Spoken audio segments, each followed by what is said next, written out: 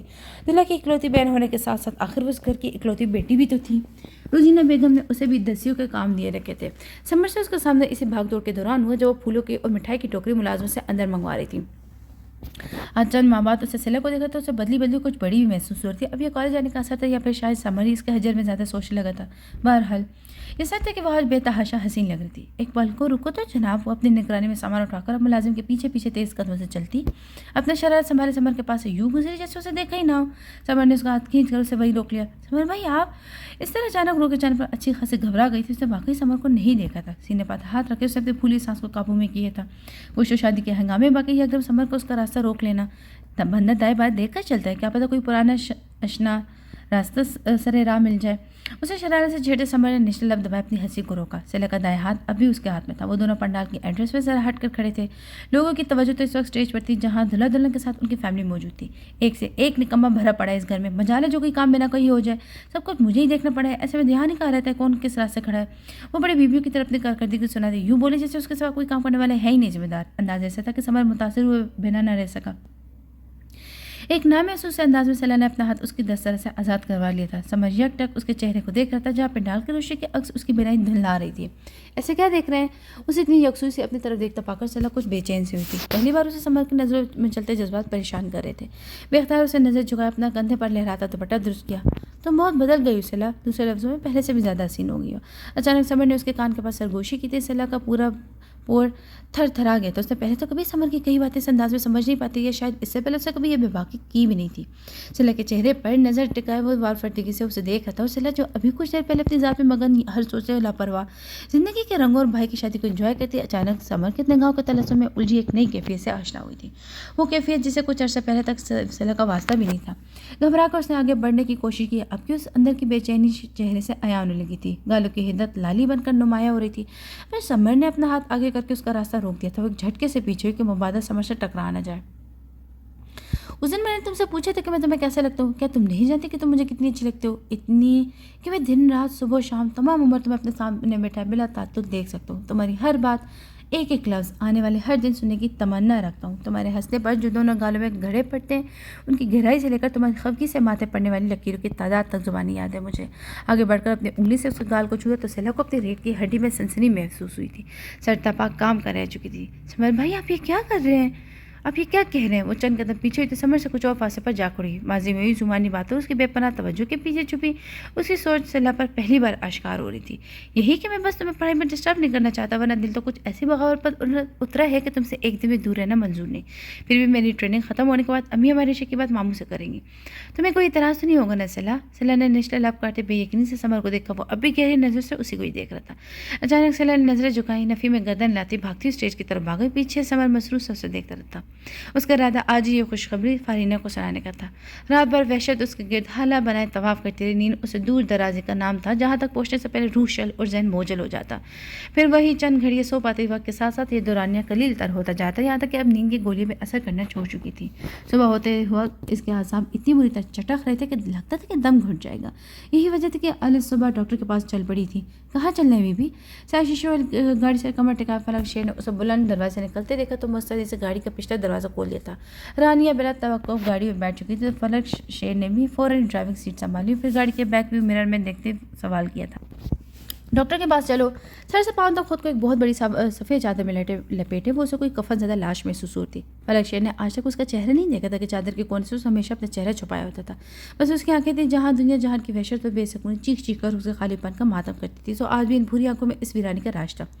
رانیہ گاڑی کی سیٹ سے سر ٹکائے اس کی موجودگی سے لاتا اور اپنی سوچوں میں گم بیٹھی تھی. فلک شیر نے خاموشی سے گاڑی چلا دی. وہ اب منزل سے واقف تھا، پر اتنا تو وہ جانتا تھا کہ جس مرض دوا لینے وہ جا رہی ہے اس کا علاج کسی ڈاکٹر کے پاس نہیں ہے.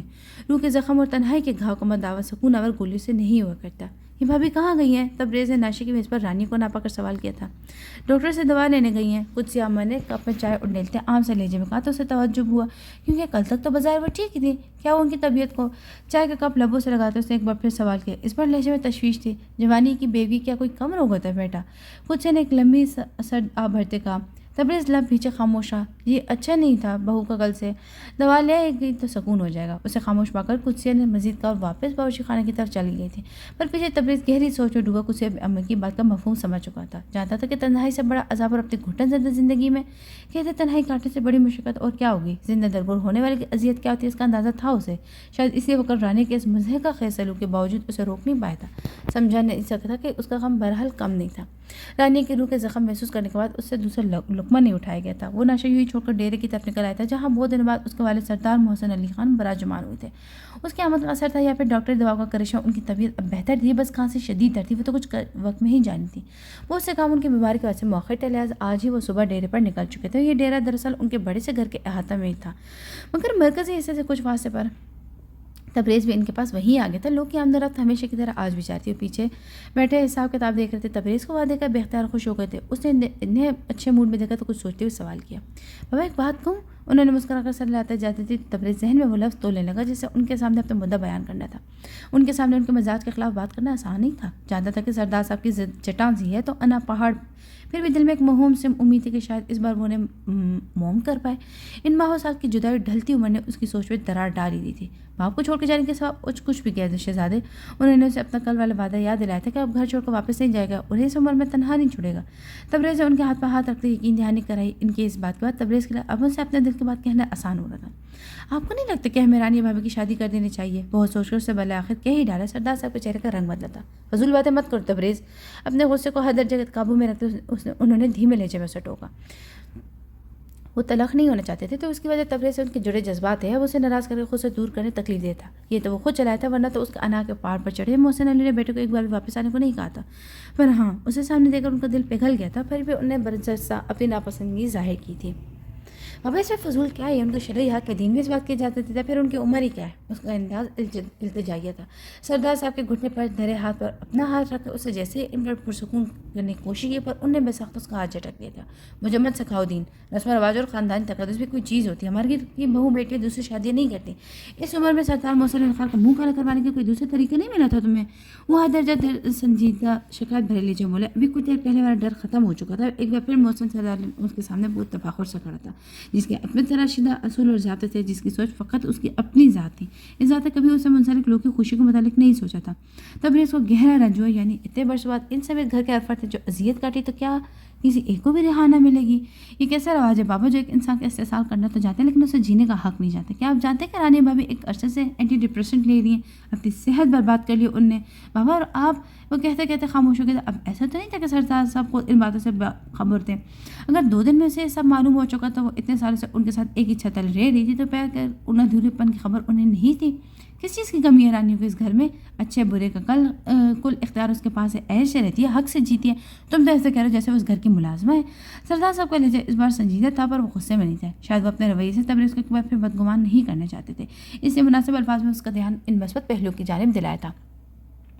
اچانک تبریز کا ذہن ان کے جملے کے آخری لفظوں میں اٹک گیا تھا، گھر کی ملازمہ۔ وہیں بیٹھے بیٹھے ذہن کے پردے پر سیاہ لباس میں ملبوس ایک بے تاثر خاموش شرح نمودار ہوا تھا، جس کی سیاہ آنکھیں اس پل چیخ کر ایک ہی سوال کر رہی تھی کہ قاسم کی زبان سے حق کی بات اچھی نہیں لگا گئی تھی۔ مٹھیاں بھینجے ایک دم وہاں سے کھڑا ہوا، سمجھ نہیں آئی کہ سردار صاحب سے مزید کیا بات کرے سے بنا کچھ کے خاموشی سے اٹھ کر باہر چلے گیا۔ اتنی عمر ہو گئی لیکن اس کا جذباتی انداز نہیں بدلا۔ اسے رانی کا استحصال نظر آ رہا ہے، عقل کا اندر یہ نہیں دیکھ رہا کہ 200 مربع اور شمشیر کے نام کی آدھی جائیداد رانی کی ہے۔ اسے بیان کر خود کنگال ہو جائے۔ سردار صاحب سر جھکا رجسٹر کو ایک بار پھر حساب کتاب دیکھنے لگے۔ اندر داخل ہوتے ہی فلک شیر نے ان کی بڑبڑاہٹ سنی تھی۔ وہ اپنی رانی کو ڈاکٹر کے پاس سے لے کر واپس لوٹا تھا۔ لب بھینچے اس سے تاثر سے سر جھٹکتے دنیا کی سب سے کنگال عورت کے حال پر افسوس کیا تھا جس کے اپنی زندگی میں موجود عذاب کا موجب تھے۔ سردار موسیٰ علی خان نہ صرف علاقے کی جانی مانی شخصیت بلکہ نہایت بااختیار جاگیردار تھے۔ میلوں بھیل جاگیریں اور علاقے کے لوگ ان کے سامنے جھکی گردنیں ان کے اچھلے حسب نسب کی چغلی کھاتی تھیں۔ سردار صاحب کے 2 بیٹے تھے۔ بڑا بیٹا شمشیر جس کی شادی ابھی چند روز پہلے سردار صاحب نے اپنے مرحوم بھائی کی اکلوتی کمسن بیٹی رانیہ سے کی تھی۔ مزاج کا تیز آوارہ طبیعت کا حامل تھا، الٹے دوسرے کی صحبت ماں کی بہتات کا نشہ بڑے بڑے کو عیبدار کر دیتا ہے۔ شمشیر کا شمار بھی کچھ ایسے ہی لوگوں میں ہوتا تھا۔ اس کا زیادہ وقت عیش و نشاط پہ گزرتا تھا۔ شادی بیاہ کے جھنجھٹ میں فی الحال اس لیے نہیں پڑنا چاہتا کیونکہ ایک تو اسے کوئی ذمہ داری نہیں اٹھاتی، دوسرا رانی میں سرحدی برابر دلچسپی نہیں تھی، کچھ عمر میں اس کی زیادہ نہیں تھی، اس پر وہ ایک شریف النفس اور سادہ مزاج کی خاندانی لڑکی تھی، جبکہ شمشیر کا دل بازاری پیشہ ور عورتوں کے فریب کی طرف مائل تھا۔ ایسے میں اسے بس سردار صاحب کا حکم مان کر رانی کو اپنی شریکہ حیات کے روپ میں قبول کرنا پڑا تھا کیونکہ اس کے پاس انکار کی گنجائش نہیں تھی۔ سردار موسیٰ علی خان کا روبہ دبدبہ اولاد پر بھی اپنی رعایت جیسا تھا، البتہ وہ ان کی عیاشی کو نظر انداز کر دیتے تھے۔ رانیہ کی شمشیر سے شادی ان کا فیصلہ تھا جس میں کسی صورت رد و بدل نہیں کیا جا سکتا تھا۔ سردار صاحب کو بھتیجے سے زیادہ ان کی لمبی چوڑی جائیداد میں دلچسپی تھی جو اس کی کہیں اور شادی کی صورت خاندان سے باہر چلی جاتی تھی۔ اسی لیے تو سردار صاحب نے یتیم بھتیجے کو بہو بنا کر دنیا کی نظر میں احسان عظیم کیا تھا، پر یہ تو وہی جانتے کہ احسان کے پیچھے ان کی کون سی جالسازی چھپی ہوئی تھی۔ سردار صاحب میں تو کہتے ہیں اس بار آپ بھی الیکشن میں کھڑے ہو ہی جائیں، حسب معمول اس وقت اپنے ڈیرے میں بیٹھے تھے۔ چاپلوس سے چمچگیروں کا پورا گروہ ان کے گنگانے میں مصروف تھا اور سردار موسیٰ علی خان کے تنے ہوئے گردن کا سر کچھ اور اکھاڑا تھا۔ نیت تو میری بھی کچھ بہت ہی ہے کمال دین، اب دیکھو نا، علاقہ میں پشتوں نے انتظام کروایا، یتیم خانہ بنوایا، بیوہ اور غریب لڑکوں کی شادی پر جہیز کا بندوبست کیا، پانی کا مسئلہ حل کروایا۔ اب ان سارے کمی کمینیوں کے لیے اتنا کچھ کیا تو کیا ووٹ نہیں ڈالیں گے مجھے؟ ان کے لہجے میں کھلی حقارت تحقیر تھی۔ ارد گرد لوگوں کی گردنیں سردار صاحب کے غرور کی ماتاب نہ لگ کر مزید جھک گئیں۔ بااختیار اس لیے طاقتور اور ظالم بن جاتے کیونکہ ان کے سامنے اکثریت اپنی کمزوری مظلومیت کو قبول کر لیتی ہے، ان کی حکیمیت کو مان کر اپنا خدا تسلیم کر لیا جاتا ہے۔ تو پھر سردار صاحب مسئلہ کیا ہے؟ کمال دین نے سردار موسیٰ علی خان کے پیر دباتے ہوئے سوال کیا۔ یار یہ BA پاس والی شرط رکھ کر میری تو امیدوں پر ٹھنڈا پانی پھیر دیا۔ چلو کوئی نہیں، میں نے صحیح میرے تبریز دیتے فخری انداز میں کہا، تبریز کے ذکر پر ہمیشہ کھڑا ہو سکتا ہے نا الیکشن میں۔ سردار صاحب نے مونچھوں کو تاؤ دیتے اس کے لہجے میں احساس تفاخر نمودار ہو جاتا تھا۔ کیوں نہیں سردار صاحب، اپنا تبریز بہت MA پاس ہے، اسمبلی میں کیا گردن اکھڑا کے جائے گا، بس آپ اپنی پارٹی بنائی ڈالا سپورٹرز اکٹھے کرنا ہمارا کام۔ کمال دین نے سردار صاحب کے ہاں میں ہاں ملاتے اپنی بہترین چمچگیری کا ثبوت دیا تھا۔ کیوں نہیں اس کے متعلق بھی فیصلہ کرتے ہیں۔ سردار صاحب نے سارے علاقے توسیع کی تھی۔ اسی وقت تبریز ڈیرے میں داخل ہوتے اسے دیکھ کر سردار صاحب کی باتیں کھل چکی تھیں۔ ہاں میرے شہزادے، ابھی یہاں تمہاری بات چل رہی تھی۔ سردار صاحب نے اپنے نزدیک جگہ بناتے اسے اشارہ کیا تھا۔ بابا مجھے آپ سے ایک ضروری بات کرنی ہے۔ تبریز نے ڈیرے میں موجود لوگوں پر نگاہ ڈالتے دھیمے لہجے میں کہا۔ اچھا؟ اس کی سنجیدگی نے سردار صاحب کو سوچ میں مبتلا کر دیتا۔ ایک ہی دم انہوں نے سب کو ڈیرے سے نکل جانے کا حکم دیا تھا۔ اوکے کمال دین، چلو تم سب باہر جا کر بیٹھو، میں ذرا تبریز پتر کی ضروری بات سنوں۔ سردار صاحب کی آواز سنتے ہی کمال دین سمیت سب لوگ سر جھکائے فرشی سلام کرتے باہر نکل چکے تھے۔ ہاں میں بول کیا ضروری بات ہے، پیسے ویسے جائیے گا؟ سردار صاحب نے پاس بیٹھے تبریز کی پیٹ ٹھوکتے پوچھا۔ شمشیر کی نسبت ان کا چھوٹا بیٹا تبریز قدر مختلف اور سلجھا ہوا انسان تھا۔ یونیورسٹی میں پڑھنے کی وجہ سے وہ کافی عرصے سے شہر میں رہا تھا۔ اس کے اعتبار شمشیر ہی نہیں خود سردار صاحب سے بھی اکثر مختلف تھے، جس کی بنیادی وجہ اس کی تعلیم کا رجحان تھا۔ اس کی سوچ اور شخصیت کی بدولت سردار موسیٰ کو اس سے الگ انسیت تھی۔ انہیں امید تھی کہ مستقبل میں ان کا زبردست جانشین ثابت ہوگا۔ پاپا مجھے آپ سے شمشیر بھائی کے بارے میں بات کرنی ہے۔ تبریز خاصا افسر لگا تھا۔ کیا وہ شمشیر کو وہ چونکے؟ شمشیر بھائی کی حرکت دن بدن مشکوک ہوتی جا رہی بابا۔ رانی بھابھی کی بھی انہیں کوئی پرواہ نہیں ہے، رات رات بھر وہ گھر سے غائب رہتے، بھابھی ان کے انتظار میں پوری پوری رات غائب ہوتی ہیں۔ وہ ان دنوں گھر آئے ہوا تھا اور شمشیر کی روٹی سے نئے نئے اشکار ہوتا، اس سے پہلے کہ شمشیر کی حرکت کی خبر اس کے نہیں سنائی پڑتی۔ اب جو کچھ اتنے عرصے سے چل رہا وہ اسے اکثر انداز نہیں کر پایا تھا، وہ بھی ایسے وقت جب اس کی شادی کو محض چند روز ہوئے تھے۔ تو اس میں اتنا پریشان ہونے کی کیا بات ہے بھلا؟ دوستوں یار میں بیٹھے وقت کا کہاں پتہ چلتا ہے؟ سردار صاحب اس کی بات کو مطلب اچھی طرح سمجھتے، لیکن اس کے توقع کے خلاف انہوں نے اس بات پر انتہائی ہلکا رد عمل ظاہر کیا۔ وہ حیران اور پریشان باپ کو دیکھنے لگا تھا۔ او بیٹا جی تم پریشان مت ہو، اس عمر میں بھی ایسا ہی تھا۔ وہ اسے اپنی طرف حیرت سے تکتا پا کر سردار محسن علی خان انتہائی بھونڈے انداز میں ہنسے اسے اپنی جوان کی داستان سنا لگے، جس کا ذکر اصولاً تو کسی بھی شریف انسان کے لیے اپنے جوان اولاد کے سامنے قابل تحقیر اور شرمندگی ہوا کرتا ہے۔ تبریز کو ان کی ایسی سوچ میں تکلیف دی تھی۔ اس کا خیال تھا کہ سردار صاحب بھتیجی کی خاطر بیٹے کو سرزنش کریں گے، پر یہاں تو سب الٹا ہو گیا تھا۔ بابا رانی بھابھی سے ہمارا ایک اور بھی رشتہ ہے، ان کے ساتھ جو زیادتی ہو رہی ہے آپ کو اس پر شمشیر بھائی کو منع کرنا چاہیے۔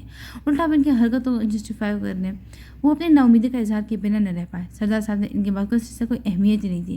تبریز بوجھل قدموں کے ساتھ وہاں سے شہر واپس لوٹ چکا تھا۔ گھر کا ماحول بدلا ہوتا، رانی کی زندگی شمشیر کے سامنے وہ جیسے مسکرانا ہی بھول چکی تھی۔ اس کی زندگی میں کوئی ایک صبح ایسی نہیں تھی جب اس کے شوہر اس کے پہلو میں وہ راتیں جاگتی تنہا اس ویران قبر کی چھت کو تکتی شمشیر کی راہ دیکھتی۔ وہ دن چڑھ اس کی آنکھوں کے لالی کو نظر انداز کرتا، قبر میں لڑکھڑاتے ہوئے پاؤں رکھتا اور پھر سو جاتا۔ ماں کی رانی کی ماں تھی، نہ ساس بہن تھی نہ نن۔ وہ اپنا حال دل کس کو سناتی، اپنی تشنے کی کسے بتاتی؟ سہاگن ہو کر اس کی زندگی بیواؤں سے بدتر تھی، پھر بھی ہر دن ایک امید لے شروع ہو تاکہ شاید آج اس کا مقدر قدم ستارہ چمک اٹھے، وہ اپنے شوہر کی نظر میں سرخرو ہو پائے۔ پر ایسی صبح شمشیر کی زندگی میں رانی کے لیے کبھی نہ آ سکی۔ سردار صاحب کی شدید خواہش ہونے کے باوجود بھی تبریز نے الیکشن میں ان کی جگہ کھڑے ہونے سے پہلے صاف انکار کر دیا تھا۔ اس کا رجحان کبھی بھی کسی سیاست کی طرف نہیں تھا۔ وہ سردار صاحب کی سوچ کے آغاز کے کا محرا بن کر ان کی نمائندگی کرنا چاہتا تھا۔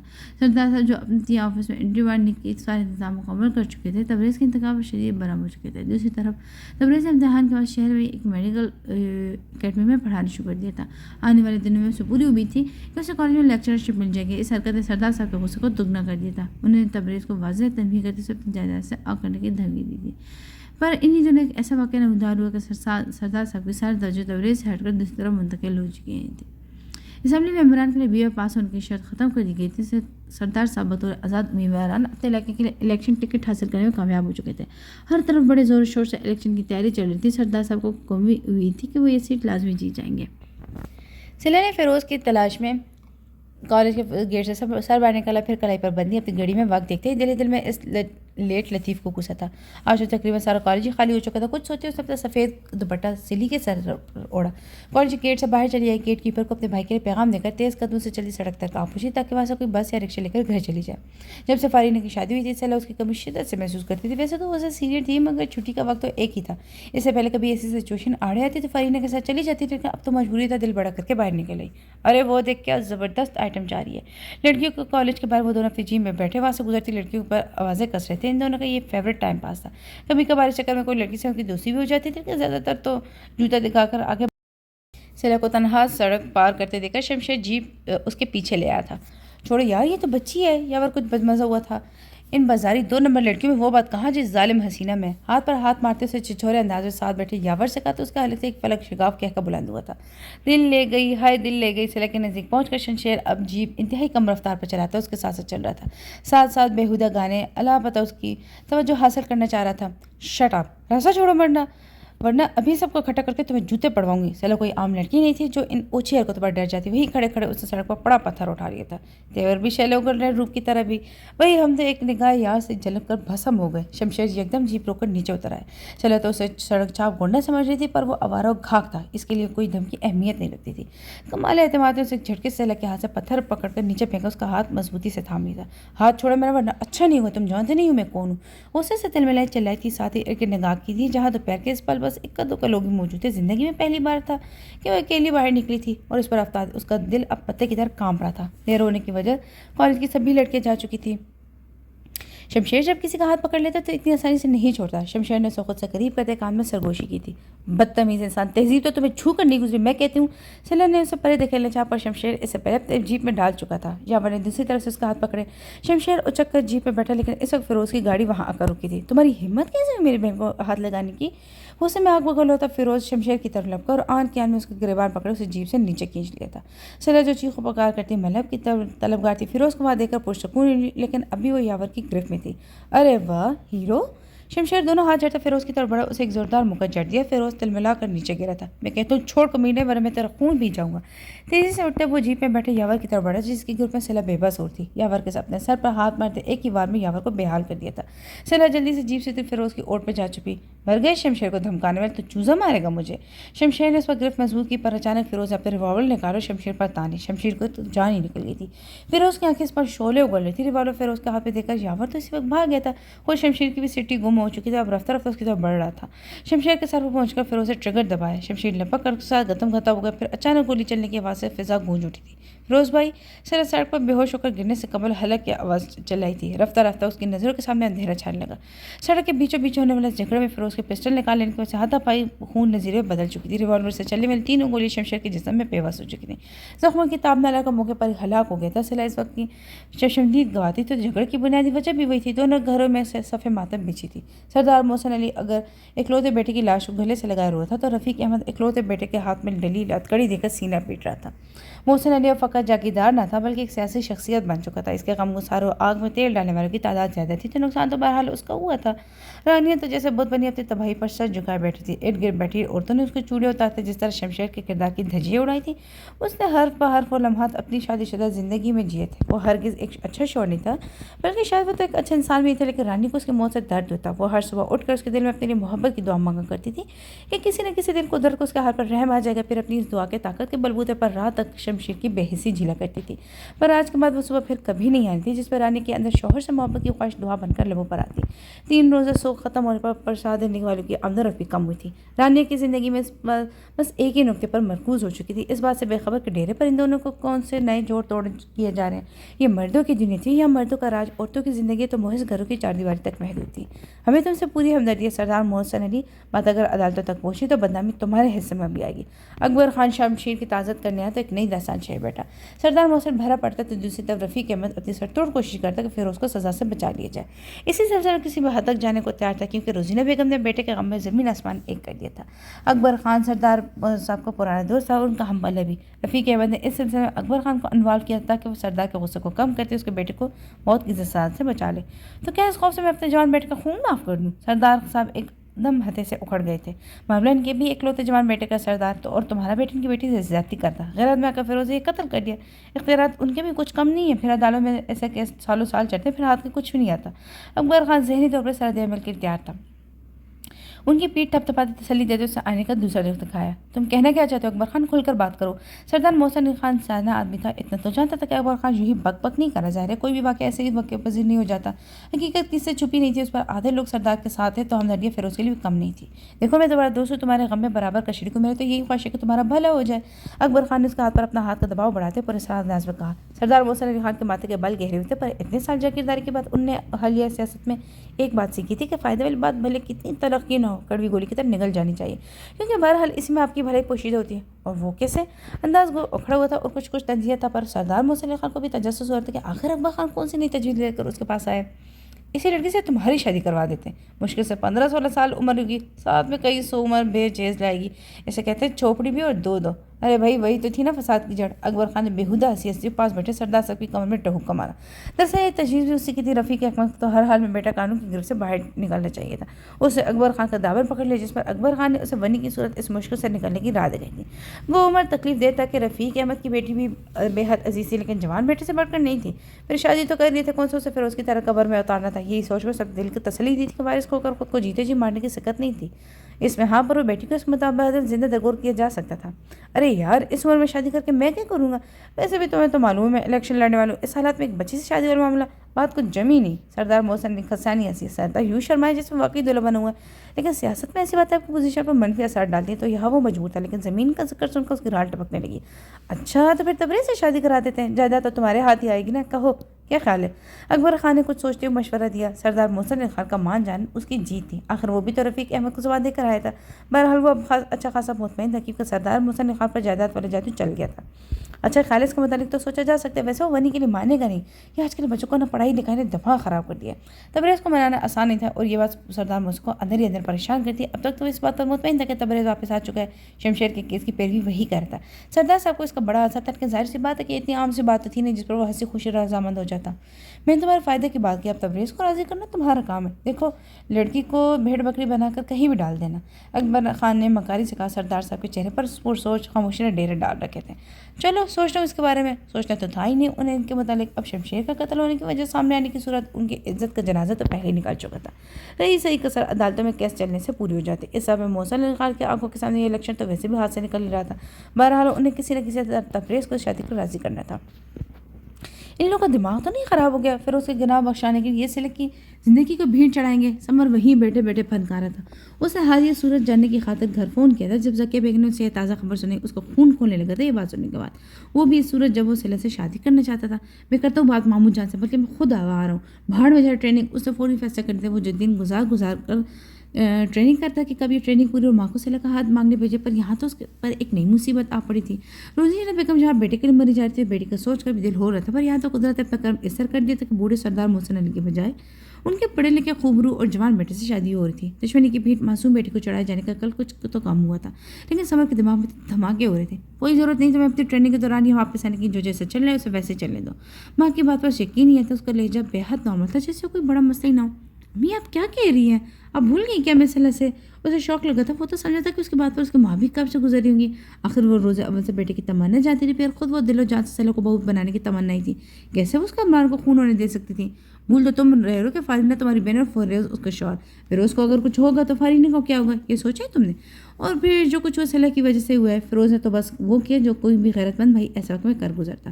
اسے ماں کی خودغرضی سے دکھ پہنچا تھا. وہ تو مقول یہ کہ بیٹی تو سب کی سانجھی ہوتی ہے، فقط کتابیں فلسفیانہ باتیں نہیں. سچائی تو یہ ہے کہ دوسروں کی بیٹیاں سب سے اراضاں اور بے مول ہوا کرتی ہیں.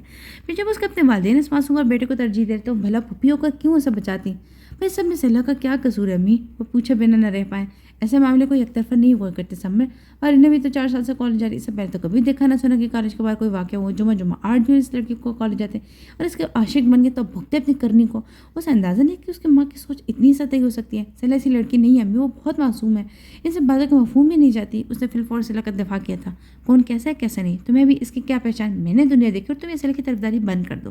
ابھی کوئی تعلق نہیں بنا تو ماں کو باتیں سنا رہو. کل کو بیاہ ہو جائے تو مجھے تو تم نکال باہر کرنا ہے تم نے اس کے چکر میں. اب تمہیں کسی صورت سے لڑکی کو بہو بنا کر تصور بھی نہیں کر سکتی. تیز لہجے میں کہتی اسے شرمندہ کر گئی تھی. اس کا دل عجیب مخمصے کا شکار تھا. ایک طرف ماں کا حکم تھا تو دوسری طرف دل. ایک طرف حق تھا تو دوسری طرف رشتے، اور پھر رشتے جیت گئے تھے. اور ہاں وہ رخ جلدی سے لے نکاح کرے. اس دوران تمہیں یہاں آنے کی بالکل ضرورت تھی. راضی نامہ تو ہو چکا ہے، بس اب اللہ کرے پھر اس جلد گھر لوٹ جائے. میری بچی کا تو رو رو کر برا حال ہو گیا. اس خبر کے ساتھ اپنا حکم دو ٹوک سناتے انہوں نے لائٹ کاٹ دی تھی. صبر نے چپ چاپ فون میز پر رکھتے اپنا سر دونوں ہاتھوں سے تھام لیا تھا. شمشیر کی موت کی خبر تبریز کے لیے بے تحاشا تکلیف تھی. وہ اس کا بڑا بھائی تھا. پہلے اس کے عادات سے تبریز کا اختلاف تھا، پر وہ اس سے محبت کرتا تھا. اس کی موت کی وجہ سے بہرحال وہ واقف تھا. اس بات کو اس سے بے حد رنج تھا، لیکن اس سب کے باوجود پھر اس کو سزا دلوانا چاہتا تھا. اس کیس کی پیروی وہی کرتا، لیکن اچانک اسے سردار محسن علی خان نے اس معاملے کو ختم کرنے کا حکم دیا تو حیرت زدہ ان کی صورت دیکھنے لگا. پر جب اصل بات سامنے آئی تو وہ ہوش ہی کھو بیٹھا. کیسی باتیں کر رہے ہیں آپ بابا؟ اپنے بھائی کے خون نہا کے بدلے اس کی نابالغ بیٹی سے شادی کر لوں، کیونکہ اس کے بدلے وہاں سے کہیں سومر جیز میں نہیں گیا. آپ نے یہ بات سوچی بھی کیسے؟ پھر ہمیں کس چیز کی کمی ہے جو ہم جائیداد کے لیے سب کچھ کریں؟ تبریز کا رد عمل وہی تھا جو سردار صاحب پہلے سے ہی سوچ کر بیٹھے تھے. وہ ذہنی طور پر اسے ہر طرح کے قائل کرنے کو تیار تھے. تبریز کے لیے ناممکنات میں سے تھا. پھر اس کو معاف کر دینا جانتا تھا تو وہ ہرگز اس کی بہن سے شادی نہیں کر سکتا تھا. وہ بیٹا جی ہو لے، ٹھنڈے کام سے دماغ لیتے ہیں. سردار صاحب کا رویہ اتنی نوبر تھا جس سے یہ بات کوئی ایشو نہیں. وہ اکبر خان کو زبان دے چکا تھا اور اکبر خان رفیق احمد کو اطمینان دلا چکا تھا. بلا ہی بالا معافی نامی طے کر چکا تھا. ان عدالتوں میں انصاف نہیں ملتا بلکہ بکتا ہے. پھر اس کو پھانسی لگنے بھی لگی تو شمشیر نے واپس نہیں آ جانا. محسن علی خان کے لہجے میں چھپا اطمینان اسے حیران کر رہا تھا. اس سے پہلے تو وہ خود اس کیس کو عدالت تک لے جانے کی بات سر توڑ کوشش کرتے ہیں. اب اچانک انہیں اس سسٹم سے اختلاف کی امید ہی نہیں رہی تھی. ظاہر سی بات ہے اب آنکھوں کے سامنے 2 سومر بیل اور لاکھوں کے زیورات کی چمک نے بینائی جو سلب کر لی تھی. لیکن اس طرح گناہ گار کو مؤاخذ کے بغیر چھوڑ دینے سے تو جرم مزید بڑھ جائے گا.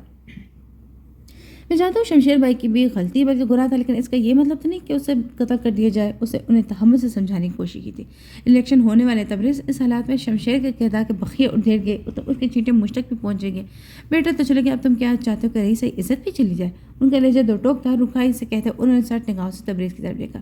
وہ فیصلہ کر چکے تھے، اب اس میں کسی رد و بدل کی گنجائش نہیں تھی. لیکن میں شادی نہیں کروں گا، تبریز نے احتجاج کیا تھا. بہرحال یہ اس کا حق تھا. پھر دے دیتے سردار صاحب دشمن کو معافی، لیکن اس کے بعد وہ ہرگز ایسی گری ہوئی حرکت نہیں کر سکتا تھا جس پر خود سے نظر ملانے کے قابل بھی نہ رہتا۔ تو مت کر بھائی کی قبر مٹی ڈالنے تو آگے باپ کے جنازے کو کندھا مت دینا آنا، تمہارے لیے اصول ہے میں نا۔ تو سردار محسن علی خان کو اپنی زبان اپنا وعدہ عزیز ہے، میں معافی نامہ اکبر خان کو دے چکا ہوں، لہٰذا وہ لڑکی گھر میں بیاہ کر آئے گی، تم نہیں کرو گے تو یہ شادی میں خود کروں گا۔ سردار محسن علی نے اپنے ترکش سے وہ آخری تیر نکالا جس کے ذریعے انہیں تبریز سے جنگ جیتنی تھی۔ یہ تو ان کے دل کی بات تھی، انہیں دوسری شادی نہیں کرنی کیونکہ ان کے آوازوں پر الیکشن سوار تھا، پر تبریز کو تو ایسا کچھ علم نہیں تھا جتنا وہ تبریز کو سمجھتے تھے۔ وہ اس اصول کے پیچھے لگ کر اس رشتے سے انکار کرے، اس میں سب سے پہلے انسانیت آتی ہے۔ وہ باپ کو کبھی ایک کم سن لڑکی کی زندگی برباد کرنے نہیں دے سکتا تھا، اس لیے انہوں نے تبریز کو بلیک میل کرنے کی خاطر یہ جھوٹ بولا تھا، پر دل میں ان کا ایسا کوئی قصد نہیں تھا۔ تبریز واقعی ہل گیا تھا۔ والدین کی جذباتی بلیک میلنگ میں ہار ہمیشہ اولاد کے حصول کر جاتے ہیں، سو وہ بھی ہار گیا تھا۔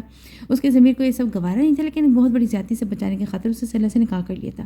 ذہنی طور پر اس رشتے کو قبول کے لیے تیار تھا، نہ ہی صورتحال میں سلہ سے کوئی تعلق قائم رکھ سکتا تھا۔ پھر یہ بھی سردار صاحب کا فیصلہ تھا، وہ لڑکی اس گھر میں رانی کے مقام پر نہیں رہ سکتی تھی۔ اتنے بہت سے مسائل میں تبریز کو فقط ایک حل نظر آیا تھا، اور وہ تھا کہ ساری صورتحال سے فرار۔ نکاح کے فوراً بعد شہر چلا گیا تھا اور نہ کبھی لوٹ آنے کے لیے، مگر تقدیر میں کچھ اور لکھا تھا جو ہر بار ہمارے فیصلوں پر غالب آ جاتا ہے۔ پچھلے دنوں موسم میں تبدیلی کا اثر تھا یا شاید بڑھتی عمر کا تقاضا۔ سردار محسن علی خان کی طبیعت بہت زیادہ بگڑ گئی تھی۔ رانیہ انہیں بستر پر پڑا دیکھ کر شدید پریشان ہو گئی تھی۔ اسی گھبراہٹ میں روتے اسے فون کرتی ہے، پرسوں بعد گھر سے بلایا تو وہ بھی باپ کی تکلیف کو سن کر جذباتی ہو چکا تھا۔ گھر میں کبھی دوبارہ پیر نہ ڈالنے کے سب دعوے رانیہ کی درخواست اور آنسو پر بہہ نکلے تھے۔ بالآخر لوٹ آیا، پر جس ایک بات کو بھلانے کے لیے اسے اتنے سالوں کو بنا کاٹا تھا، یہاں پہنچ کر حقیقت صورت جھونکی تو اس کے سامنے تھی۔ اس کی بیوی اس نے کبھی ذہن و دل سے قبول نہیں کیا تھا، آج بھی اس کے گھر میں موجود تھی، مگر کس حیثیت سے؟ وہ جب سے آیا تھا اسے ایک ملازمہ کی طرح کام کرتے دیکھا تھا، پھر رانی اور سردار صاحب کا اس کے ساتھ ذلت آمیز رویہ جو اس گھر میں کسی عام ملازم کے بالکل نہیں تھا، تو فقط اس کے لیے شمشیر کے قاتل کی بہن تھی۔ رانی کو اسے دیکھ کر ہر لمحہ اپنی تہی دامنی یاد آتی تھی، اپنا خسارہ وہ اسے بھی نہیں بھول پاتی کیونکہ سلہ اس گھر میں موجود تھی۔ کچھ یہی وجوہات جو وہ شادی نہیں کرنا چاہتا تھا، اپنے سے کئی سال چھوٹی نابالغ لڑکی سے اس کے بھائی کے گناہ کے بدلے شادی کے بعد یہاں کوئی بھی خوش نہیں رہنے والا تھا۔ آج یہی سب کچھ تو ہو رہا تھا، وہاں رانی کا ماتم سالوں بعد بھی جاری تھا، ادھر سلہ کا اس گناہ کی سزا کاٹ رہی تھی جو اس نے کیا ہی نہیں تھا، اور تبریز وہ جانے کس جرم کے پاداش اس قید میں ڈالا گیا تھا۔ شہر میں کئی بار اسے سوچا کہ اس اذیت تنہائی سے نجات پانے کی خاطر اسے اپنا گھر بسا لینا چاہیے۔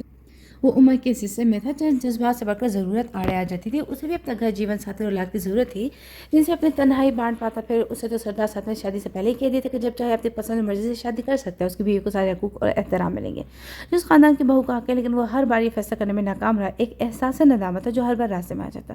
وہ دوبارہ شادی کرنے کی سوچ کو رد کرتا، پھر روٹین کی زندگی گزارتا رہتا۔ ایک بار ایک بڑی برائی کو روکنے کی خاطر وہ یہ غلطی کر بیٹھا تھا۔ اب اس کی زندگی میں مزید کوئی غلطی کی گنجائش نہیں تھی، لیکن ماضی جو کا تو سامنے تھا۔ ایک طرف رانی کا غم تو دوسری طرف سلا۔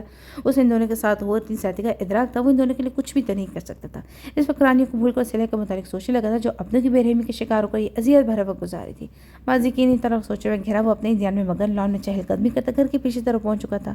یہاں قطار در قطار ملازموں کے کوارٹر بنے ہوئے تھے جہاں چند ملازمین ان کے بیوی بچے رہتے تھے۔ کمروں کے باہر سیمنٹ کا چبوترا بنا تھا جہاں ایک دو کچھ ایک چارپائی پڑی تھی۔ دن چڑھ چکا تھا، گھر کے حصے میں اس وقت اچھی خاصی چہل پہل تھی۔ درمیان میں ایک کچا احاطہ تھا جس میں موسی سبزیاں، چند پھلوں اور پھولوں کے درخت تھے، وہیں ملازموں کے بچے بچیاں کھیل کود رہے تھے کہ اچانک اسے اپنے عالیشان گھر کے سناٹے کا خیال آیا جہاں کسی کو سانس بھی اپنی مرضی سے لینے کی اجازت ہے، نہ ہی مسکرانے کی۔ اس کے برعکس ان عام سروں کے چہروں پر نظر آتا ہر عنصر کتنا فطری ہے۔ پینٹ کی جیب میں ہاتھ ڈالے ہوئے لان کے کونے سے کھڑا بچوں کی شرارتیں دیکھتا محسوس ہوتا ہے۔ اتفاق سے یہاں کھڑا کوئی شخص اسے دیکھ نہیں سکتا تھا، پر وہ پورے ہاتھوں کو بآسانی دیکھ پاتا تھا۔ اسی وقت سامنے کے کمرے سے نکل کر سیمنٹ والے چبوترے پر آ کر بیٹھ گئی۔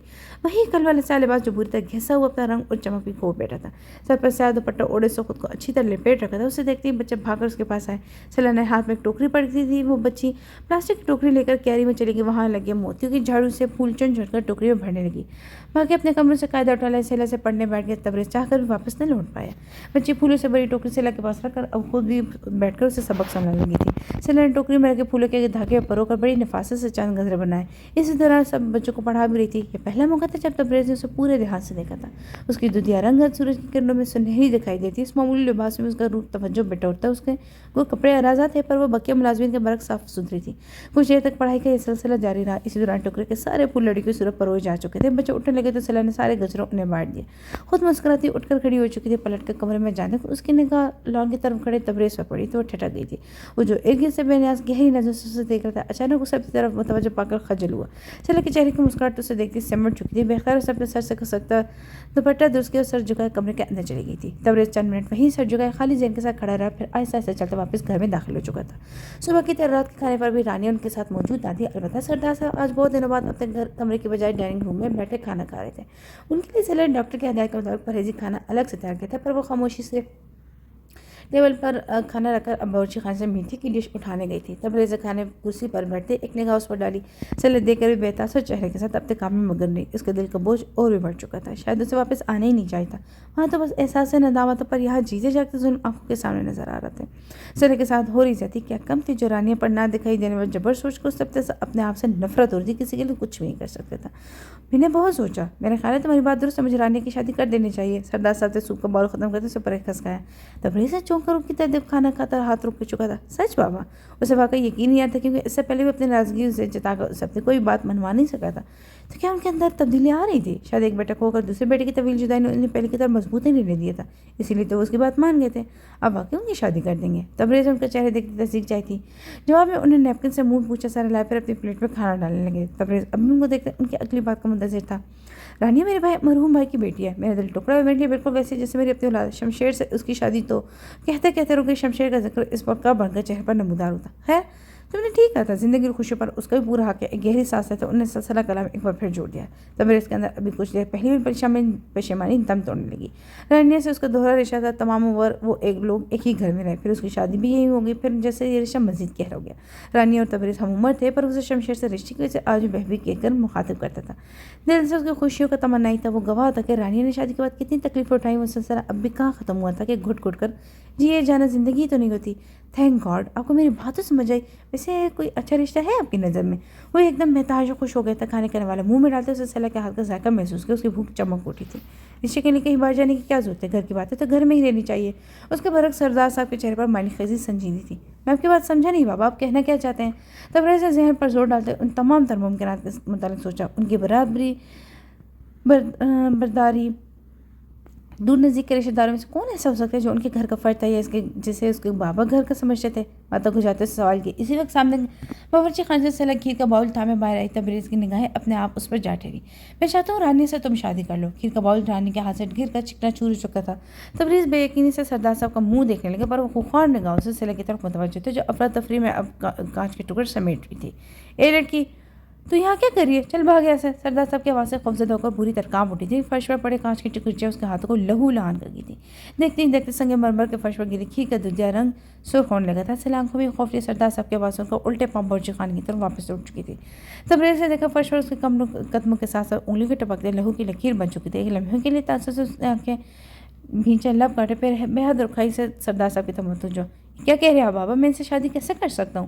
وہ بے ادب کبھی نہیں تھا، پر ہاں طلاق ضرور ہوا تھا۔ کیوں نہیں کر سکتے تم شادی رانیہ سے؟ سردار صاحب معمول کے انداز میں بیٹھے کھانے کی طرف متوجہ تھے، یعنی ان کے نزدیک یہ سب اہمیت نہیں رکھتا تھا۔ میں انہیں اپنی بہن سمجھتا ہوں، انہیں اس نگاہ سے دیکھنے کا تصور بھی نہیں کر سکتا۔ اسے دفاعی انداز اختیار کرتے یوں بھی رانیہ کی دوسری شادی کی بات کرتے اسے وہی سوچا تھا جو اس کا سگا بھائی سوچتا، پھر یہ اس کا حق بھی تھا، پر ایسا تو اس کے وہم و گمان میں بھی نہیں تھا کہ یہ بابا یہ ڈھول اسی کے گلے میں ڈال دیں گے۔ اس وقت تو مجھے بڑی شرط سکھائی جا رہی تھی، رانی کو دوسری شادی کا حق مذہب نے دیا، تو کیا مذہب نے یہ نہیں کہا کہ بھائی فقط وہی ہوتا ہے جس سے خون کا تعلق اور تمہارے رہنے سے ایسا کوئی تعلق نہیں ہے؟ اس نے کہا بالکل جائز ہے۔ بڑے دو ٹوکا انداز میں کہتے وہ اسے اسی کی دلیل سے مات دے رہے تھے۔ تبریز کا تو دماغ گھوم گیا تھا۔ بابا میں شادی شدہ ہوں، اور یہ لفظ کہتے خود اس کا لہجہ اتنا مدم تھا کہ وہ مشکل تھی کہیں بات سن پائے۔ کیا مزاحمت تھی؟ وہ اتنے برسوں سے کبھی آنکھ بھر کر بھی نہیں دیکھا، اس کے وجود سے وہ اتنا لاپرواہ تھا کہ اسے کوئی شبیہ بھی ذہن کے پردوں پر نہ تھی۔ ذہن اگر کچھ سے اس کا تعارف نہ کرواتی تو وہ اسے اپنے گھر کی کوئی ملازم نہیں سمجھتا۔ اس سے بڑھ کر یہاں حیثیت ہی کیا اتنی سے لکی جس کا نام بھی یاد نہیں تھا، اسے نام جوڑا کیسے یاد آنا تھا؟ اس شادی کو میں مانتا ہوں، نہ ہی تم نے کبھی دل سے قبول کیا۔ اس کی اوقات وہ ہے جو اتنے سالوں سے رکھا ہوا ہے۔ اس سے بھول جاؤ کہ تمہاری کوئی شادی ہو، جو میں کہہ رہا ہوں اس پر دھیان دو۔ گھر کی بات گھر میں ہی رہ جائے گی تو عزت بھی بچے رہے گی، جائیداد بھی۔ سردار صاحب تیز لہجے میں کہتا اپنا مدعا بمائے نئے حکم کے ساتھ سنا چکے تھے۔ تبریز کو ان کی آخری بات پہ یہ باور کروا چکی تھی وہ سب کچھ کس سوچ کے تحت کر رہے ہیں۔ انہیں رانی کی شادی سے کوئی مسئلہ نہیں، مسئلہ رانی کے نام کروڑوں کی جائیداد سے جو اس کی شادی کی صورت اس کے ساتھ چلی جائے گی۔ وہ بیوی کا کفن اوڑھے کسی زندہ لاش کی طرح گھر کے کونے میں ماتم کرتی پھرتی تو کسی کو کوئی اعتراض نہیں، کیونکہ اس طرح ساری جائیداد پر سردار محسن علی کا قبضہ رہے گا۔ یہ دوسری باتوں سے محسن علی خان کو اپنا باپ سوچ کر شرمندگی ہوئی تھی۔ پہلی بار جب اس نے کم سن لڑکی سے خود شادی کرنے کی بات کی تھی، کیونکہ تبریز اس وقت ان کے ذہن میں چل رہی سازش سے واقف نہیں تھا، پھر صرف اس خوف سے کہ اس طرح سے لگی زندگی برباد ہو جائے گی اس نے اس سے شادی کر لی تھی۔ یہ اور بات تھی کہ وہ تعلق کو نبھا نہ سکا۔ اب رانی کے ساتھ کی جانے والی زیادتی تو کیا ہے، اس بار بھی یہ تو تبریز کو ہی پہننا ہوگا۔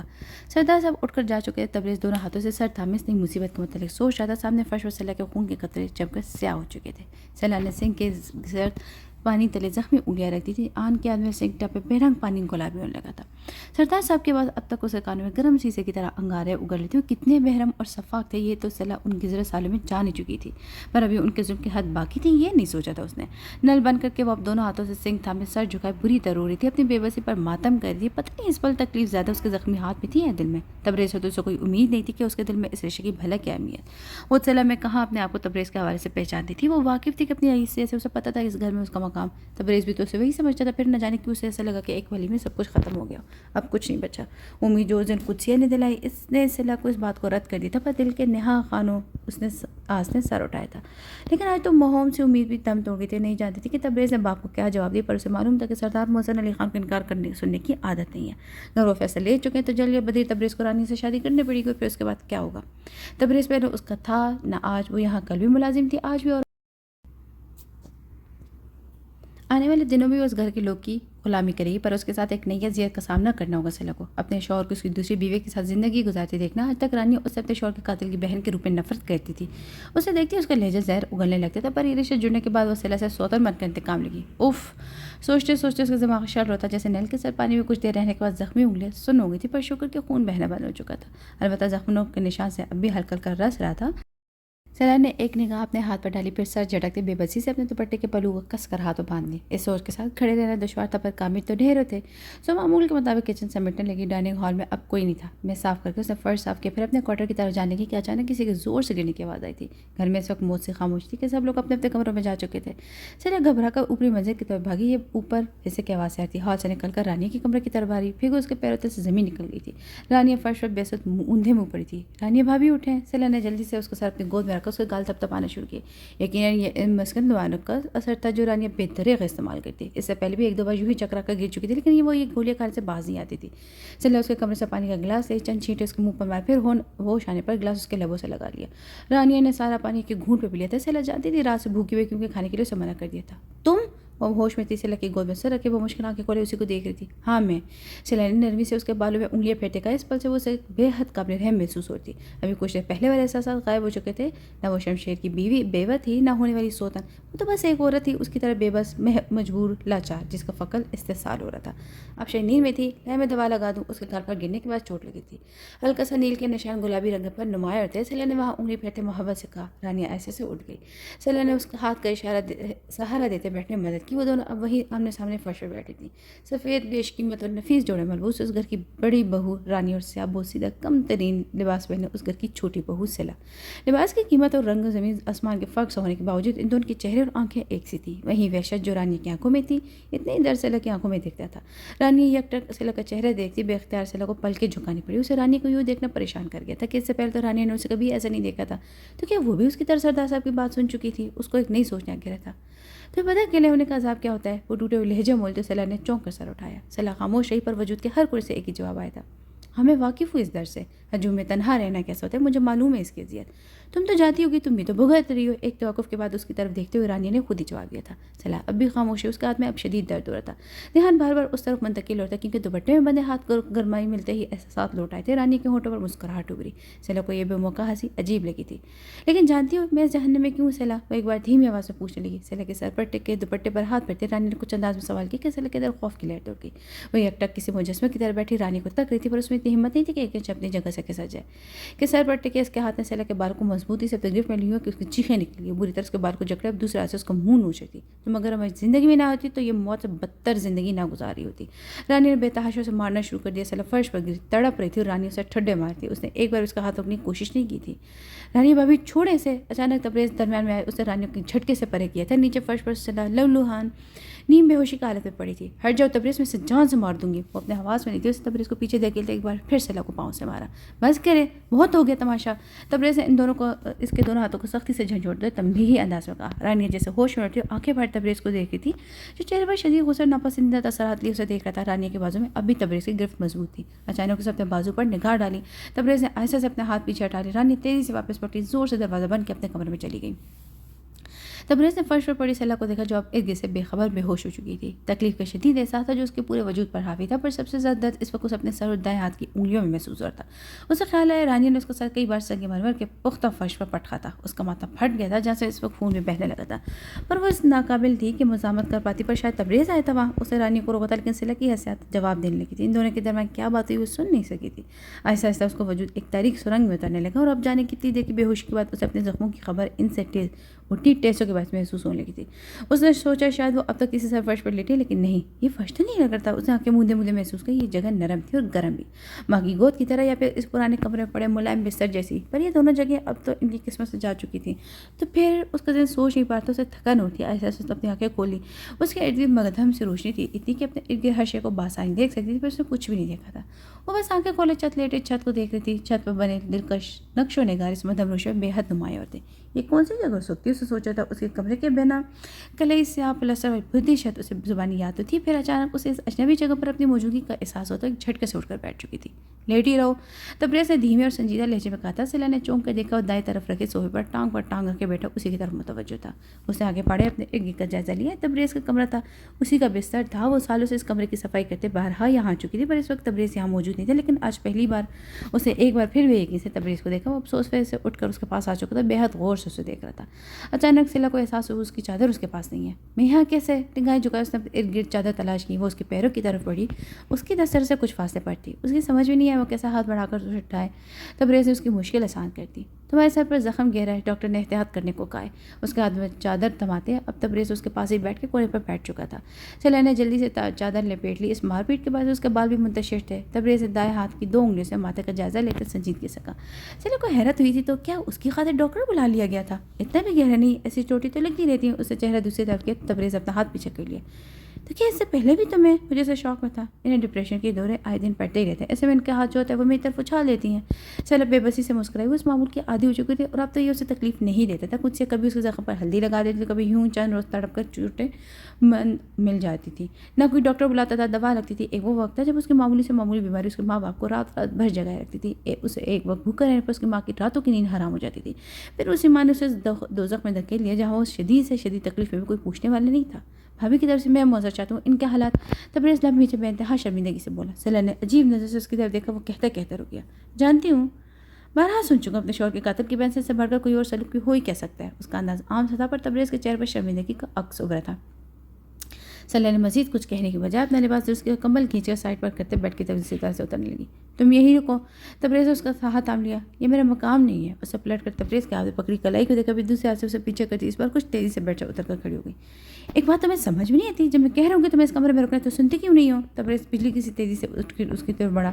اس کا انداز حکمی اور آواز بلند تھی. پہلی بار سلا نے اسے اتنے سخت لہجے میں بولتے دیکھا تھا کہ گزرے چند دنوں میں اسے بہت کم گو دھیمے مزاج کا انسان معلوم ہوا تھا. کیوں رکو میں یہاں, اور کس حیثیت سے؟ اس گھر کا ہر شخص مجھے دن رات میری اوقات بتاتا ہے. ونی ہوں میں, اور ونی کی کوئی حیثیت نہیں ہوتی. چلو کو جانے کیا ہوتا ہے کہ بجائے اس کے غصے سے خوف کھانے کے وہ ایک دم پھٹ پڑی تھی. اسی کی طرح بلند اور دو ٹوک انداز میں کہتی. وہ اب اس کی آنکھوں میں دیکھ رہی تھی. تو اس سب میں میرا کیا قصور ہے؟ بولو. یہ غصہ جو مجھے دکھا رہی ہو نا, اپنے ماں باپ کو کیوں نہیں دکھایا جنہوں نے تمہیں یہاں پھینک دیا؟ اس بھائی کو کیوں نہیں دکھایا یہ غصہ جس نے اپنی جان بچانے کی خاطر بہن کی زندگی برباد کری؟ تمہارے لیے قتل کر سکتے تو کیا سولی نہیں چڑھ سکتا؟ بس ہتھیار چلانے تک تھی اس کی غیرت. جب ترکی بترکی آتا, دونوں بازو سے جھنجھوڑتے اسے ایک بار پھر اسی تلخ اور بلند آواز سے جواب دیا تھا. سلا کے اندر پلتا شکوہ جو ابھی چند لمحوں پہلے تبریز کے آگے لاوا بن کر ابلا تھا, ایک دم سر پڑ گیا تھا. وہ کیا غلط کہہ رہا تھا؟ قصور تو اس کے اپنوں کا تھا. پھر وہ کس طرح تبریز سے شکایت کر سکتی تھی؟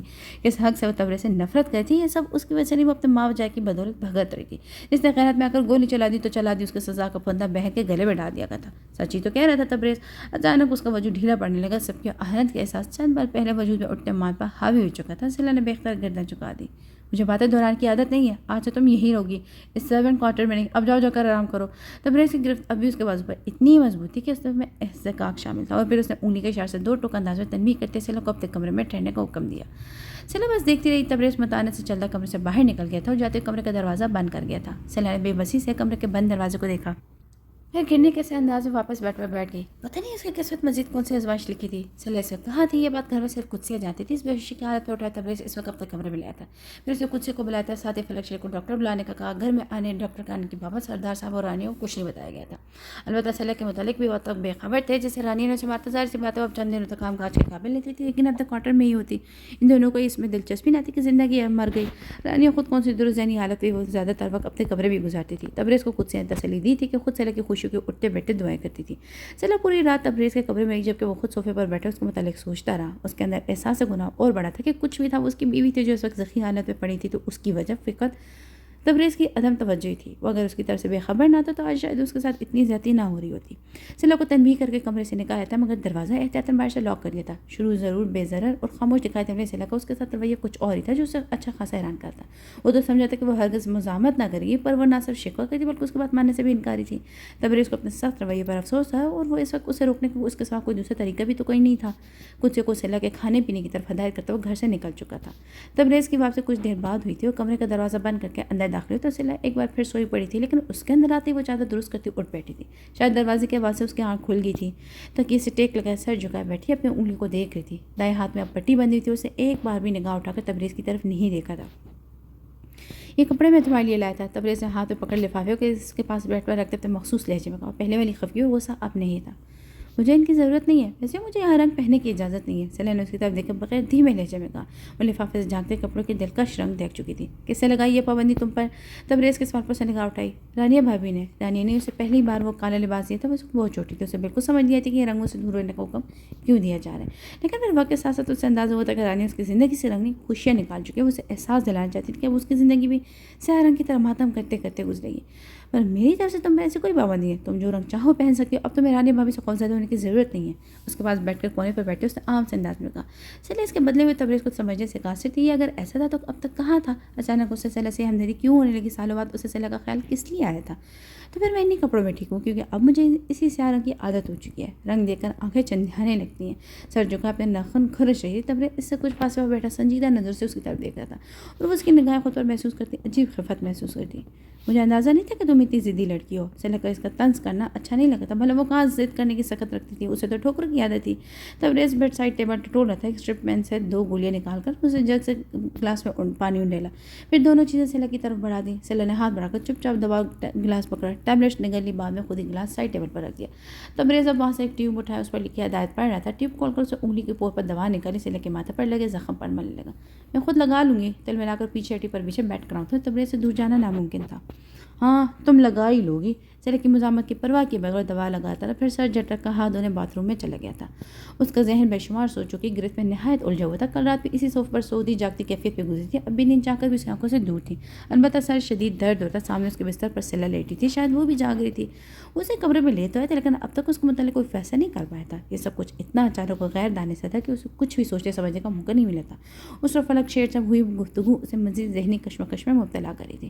فلک شیر نے کہا تھا کہ محبت ظاہر سے نہیں باطن سے کی جاتی، دل کی بات میں سے نہیں ہم سے شروع ہوتی ہے۔ خود سے بڑھ کر کسی دوسرے کی چاہ، اس کا خیال رکھنا محبت ہے، اس کی تکلیف پر چوٹ اپنی روح پر محسوس کرنا محبت ہے، اور اندیکھی کی محبت تو عبادت ہے۔ تبریز سوچ رہا تھا کہ آخر فلک شیر جیسا سادہ اور عام آدمی محبت جیسے نازک جذبے کی اتنی حسین تفسیر کیوں کر پیش کر سکتا ہے؟ اس کے پوچھنے پر کیا وہ کبھی اس کیفیت سے گزرا ہے؟ فلک شیر ہنس پڑا تھا، اس کی ہنسی آنکھوں تک نہیں پہنچ پائی تھی۔ تبریز کو لگا جیسے کچھ ایسا تھا جو تبریز سے چھپا گیا ہے۔ وہ خود اس وقت بے تحاشا ڈسٹرب تھا کہ اس سے دل کا حال کہہ کر خود کو ہلکا کرنا چاہتا تھا۔ سردار صاحب کی نئی باتیں تو اس کے پیروں کے نیچے سے زمین ہی کھینچتی تھی۔ جائیداد بچانے کی خاطر وہ اسے رانی سے شادی کا کہہ رہے تھے، پر یہ تو طے تھا کہ تبریز ان کا حکم کسی صورت ماننے کو تیار نہیں تھا۔ پھر انہیں اس منمانی سے روکنے کی خاطر اسے کوئی انتہائی قدم کیوں نہ اٹھانا پڑے۔ وہ رانی کو دل سے بہن مانتا تھا، لیکن بات تو یہ تھی کہ فقط اپنا دامن بچانے کی سوچ رہا تھا۔ اس سب سے رانی کا کیا بھلا ہو پاتا؟ سوچ سوچ کر پاگل ہوتا، شاید اس لیے وہ فلک شیر سے اس بات کا تذکرہ کر بیٹھا۔ سیلا کے لیے شام کرنے فلک شیر کے ساتھ ہی گیا تھا۔ جب راستے میں اسے اپنا مسئلہ فلک شیر کو سنایا۔ فلک شیر ان کا بہت پرانا ملازم تھا، وہ ملازم نہیں تھا، پر حالات اسے سردار صاحب کے اندر پر لاپٹ تھا۔ تبریز جانتا تھا کہ پڑھا لکھا اچھے خاندان سے تعلق رکھتے ہیں۔ اس کے خاندانی اور شرافت کا تو یہ عالم تھا کہ کبھی اس نے اتنے سالوں میں ان کے گھر کے اندر جھانکا تک نہیں تھا۔ تبریز نے جب فلک شیر کو سردار صاحب کے فیصلے کے متعلق سنا تو ایک شدید کرتا جو اسے فلک شیر کے چہرے اور آنکھوں میں نظر آیا. پتہ نہیں کیوں وہ اسے محمد کے متعلق پوچھ بیٹھا، جس کے جواب میں فلک شیر نے جو کچھ کہا لفظ بلفظ تبریز کے دل پر جا لگا. جانے اسے کیوں یہ احساس ہوا تھا کہ فلک شیر کی باتیں بے سبب نہیں، اور کیوں اس کا ذہن انہیں رانیہ کے حوالے سے سوچ رہا تھا. وہ نہیں جانتا تھا، پر جتنا سوچتا تھا اتنا ہی الجھتا جاتا. سوچ سوچ کر ذہن شل ہو گیا تو کسی نتیجے پر نہ پہنچ سکا. اسے سگریٹ کی طلب ہوتی. سگریٹ کا پیکٹ اور لائٹر اٹھا کر کمرے سے باہر ٹیرس پر ایک دم ٹھٹک کر وہی ہو گیا. سامنے سے ریلنگ پر سر ٹکائے کھڑی تھی. پتہ نہیں کب وہ بستر سے اٹھ کر باہر چلی گئی. اچھی خاصی سردی تھی، اسے شال اوڑی تھی، کپڑے بھی بدل چکی تھی. تبریز سگریٹ جلائے بنا آواز اس کی سیم پڑا اسے نسبتاً فاصلے پر جا کر کھڑا ہوا.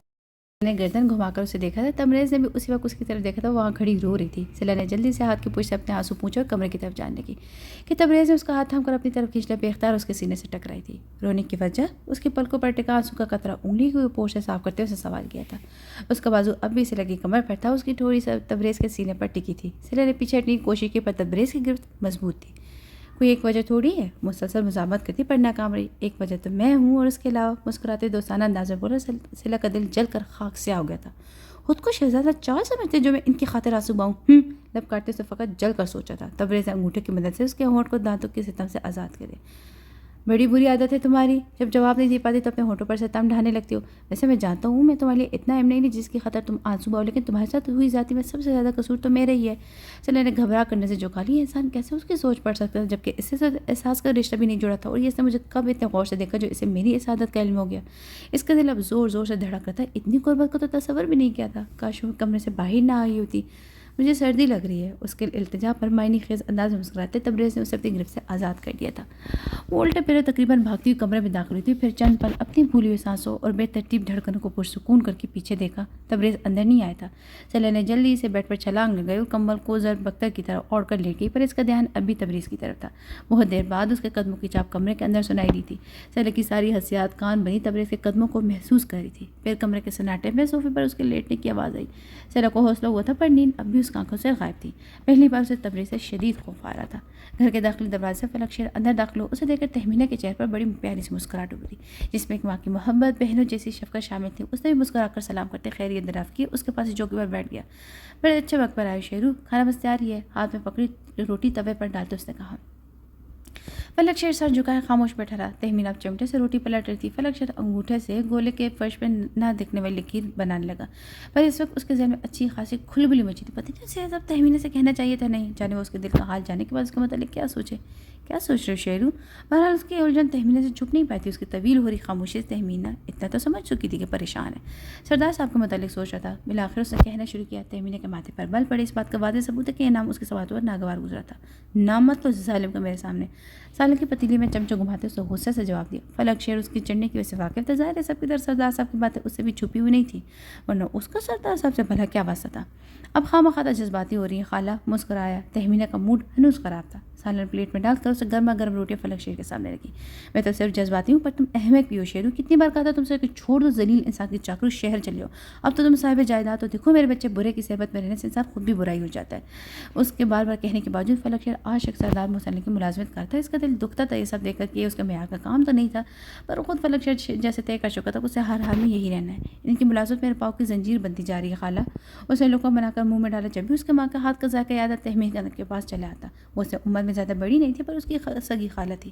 عمر اس کے کم فرق کی وجہ سے اس میں خالہ بھانجے سے زیادہ بہن بھائی والی قربت تھی. فلک شیر اسے اپنی ہر بات منوا لیتا تھا. تہمینہ بھی اپنے مسئلے سے سنا کر دل ہلکا کر لیتی تھی. ایک وہی تو بس اس کا میکا تھا. فلک شیر کو اس کے پکائے کھانے میں اپنی ماں کے پکے کھانے کا ذائقہ محسوس ہوتا تھا. تمہارے باپ نے تم پر بڑا ظلم کیا ہے. ظلم تو خیر اس نے میری بہن پر ہی توڑا، پر اپنی اولاد کے ساتھ زیادتی کرنے میں کوئی کسر نہیں چھوڑی.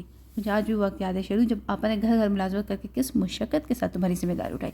تمہارے باپ کو رحم نہیں ہے اور اب جاتے جاتے اپنی جائیداد تمہارے حوالے کر کے سمجھ رہا ہوگا کہ اب گناہوں کا کفارہ ادا کر دیا. لیکن شیرو تم کب تک اپنے ناکردہ گناہوں کا کفارہ ادا کرتے رہو گے؟ یہ سب تمہارے شیان تو نہیں ہے.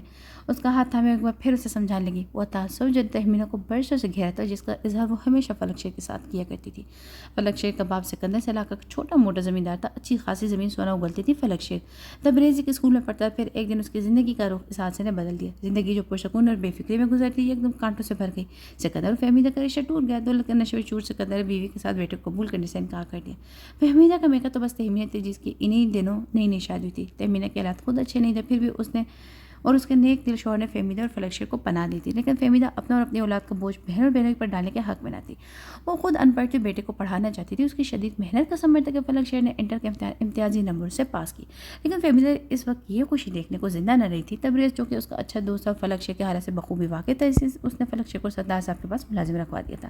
اس دوران وہ مزید پڑھتا بھی رہا تھا۔ اتنے سال بعد سردار صاحب کا خاص بن چکا تھا، جس پر وہ آنکھ بند کر کے بھروسہ کرتے تھے۔ سوچو تو میں نے بہت بار تو پھر یہی خیال ہے کہ زندگی تو جیسے تیسے گزر رہی ہے، یہ دولت جائیداد تو سب آنی جانی چیزیں خالہ، اب میرا دل چاہتا ہے کہ زندگی یوں ہی گزر جائے۔ 3 سال پہلے سکندر کو مرض الموت نے آ گھیرا تھا تو اسے بیٹے کی یاد ستائی۔ فلک شیر ماں پر ہوا ظلم بھولا نہیں تھا، پر باپ کی التجا بھی نظر انداز نہیں کر پائے۔ ایک مرتے ہوئے شخص یہ آخری خواہش پوری کرنے کے بعد اس کے پاس چلا گیا تھا۔ سکندر کے پاس وقت کم تھا، ضمیر پر بوجھ آتا، شاید اسی دنیا سے جاتے وقت وہ فلک شیر کے نام اپنی ساری جائیداد کر دیا تھا، لیکن اسے سردار محسن علی خان کے پاس ملازمت نہیں چھوڑتی، یہ اس کا مقام نہیں تھا۔ پھر بھی اس نے ہنس کر یہ نوکری کی اور ہمیشہ ان کی وفاداری نبھائی۔ پر جب سے اس نے رانیہ کو دیکھا تھا، اس کے دل کا سکون غارت ہو چکا تھا۔ اب اس کے اندر احساس ضرورت رہا تھا نا محسن علی خان کی وفاداری، اب تو بس وہ فقط وہاں اس کے لیے کام کرتا اور بہانوں میں ہفتوں مہینوں سے رانی کی جھلک نظر آ جاتی تھی۔ کیسی بات ہے ایشور، بھلا یوں ہی بیکار کاٹنے کا مقصد اپنی زمینوں سے بالو گھر ایسی بساؤ، کیوں خود کو اتنا رازہ ثابت کر رہے ہو؟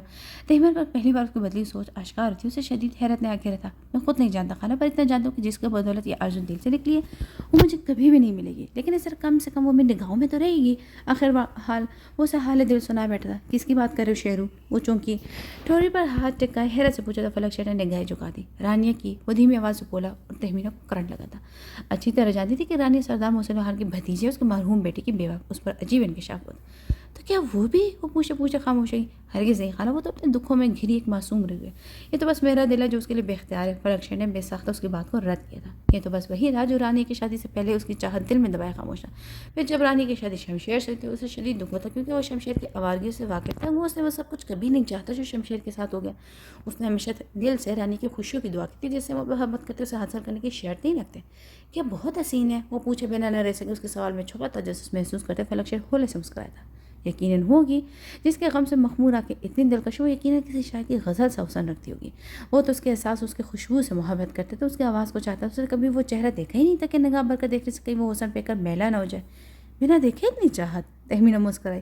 کسی اور کے لیے یہ یقین کرنا مشکل تھا کہ کسی کی صورت دیکھے بغیر محبت کوئی نہیں کر سکتا ہے۔ محبت بھی ہو جس میں مفاد کا شائبہ نہیں، پر تحمینہ تو فلک شیر کو جانتی تھی، اس کی فطرت سے آگاہ تھی، اس کی حساس طبیعت سے واقف تھی۔ وہ کیسے نہ مان جاتی کہ ہاں وہ اسے محبت کر سکتا ہے، لیکن پھر ساتھ ہی اسے سردار محسن علی کا خیال آتا تو اس کا چہرہ ایک دم زرد پڑ چکا تھا۔